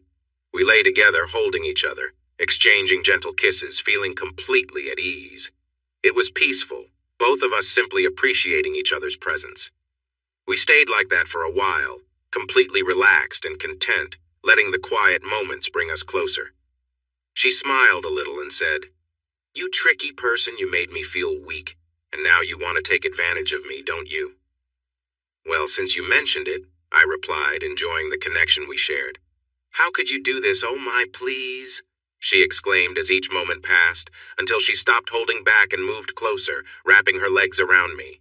We embraced and held on to each other. It might not have lasted long, but it felt joyful and endless. We kissed passionately until we needed to pause for a breath, and then we continued to hold each other until I felt a wave of happiness. Afterward, I sighed contentedly and rolled to the side, noticing the marks she had left on my back. You've marked me, Tap, I said, turning so she could see the result. Gently kissing the marks and touching them with her hand, she said, You'll be fine. Besides, I can't help it. You were making me excited. She turned to face me and said, You're the best, you know that? The best partner, just the best. Thank you, dear. I felt really touched by her words. This was the clearest expression of her feelings I had ever heard. And you are everything I've ever wanted. I feel very lucky. We shared a few more kisses before drifting off to sleep. 3 hours later, we were finishing our dinner: grilled fish, a salad, and a lovely Australian wine while watching the sun lower towards the horizon. Do you think we're finished, dear? With Diane, I mean? I took her hand and said, I think so, if you think so. She's been helpful, but our last few sessions felt repetitive. Maybe it's time to move on after 11 months. I agree. I was thinking we might have 1 or 2 more meetings when we get back, just to wrap things up. Maybe discuss becoming parents a bit. I know I feel a bit nervous about that. You will be a wonderful mom. I leaned over and kissed her nose. I will be the husband of a wonderful mom. We sat a bit longer, enjoying the breeze. Suddenly it seemed like half of the orange sun had vanished, sinking below the horizon. When you first suggested that Damon give us his house in Fiji, I was confused. I thought, why would Tap want to go there, considering the bad memories? But it turned out to be a great idea. I could see it in his face. It was hard for him to lose that house. Tommy smiled at me. I felt good about that too. You're right. I wouldn't have wanted to go back there. But I knew we could sell it easily. It's incredibly fancy, very private, and in a great spot. And we could use the money to get something amazing, like this place in Tahiti, or really anywhere we wanted. I knew it would bother him more to lose that house than just to give us the money. An extra $3 million wouldn't have meant much to him. You were right, as always. I stood up and we walked to the edge of the deck, looking at the fading light in the western sky. I put my arm around Tommy, and she rested her head on my shoulder. You know what? The luckiest day of my life wasn't when you started working at Minestra, it was when I heard you talking to Katie at the Acropolis Diner. Because otherwise, I never would have understood what your life has been like, all the challenges you faced. I would have been like every other guy, dazzled by how much I wanted you, but totally blind to how smart, caring, funny, and so many other great things you are. I agree with you, Jack. I could tell she was about to make a joke. That was indeed the luckiest day of your life. She looked at me and laughed, a light-hearted laugh that was the most beautiful sound I'd ever heard. And she kept laughing until I leaned in to kiss her. Hey, everyone! Thanks for watching. Don't forget to subscribe and turn on notifications so you won't miss any of the exciting stories we have coming up. What do you think about the characters in this story? Let us know in the comments. We'd love to hear from you.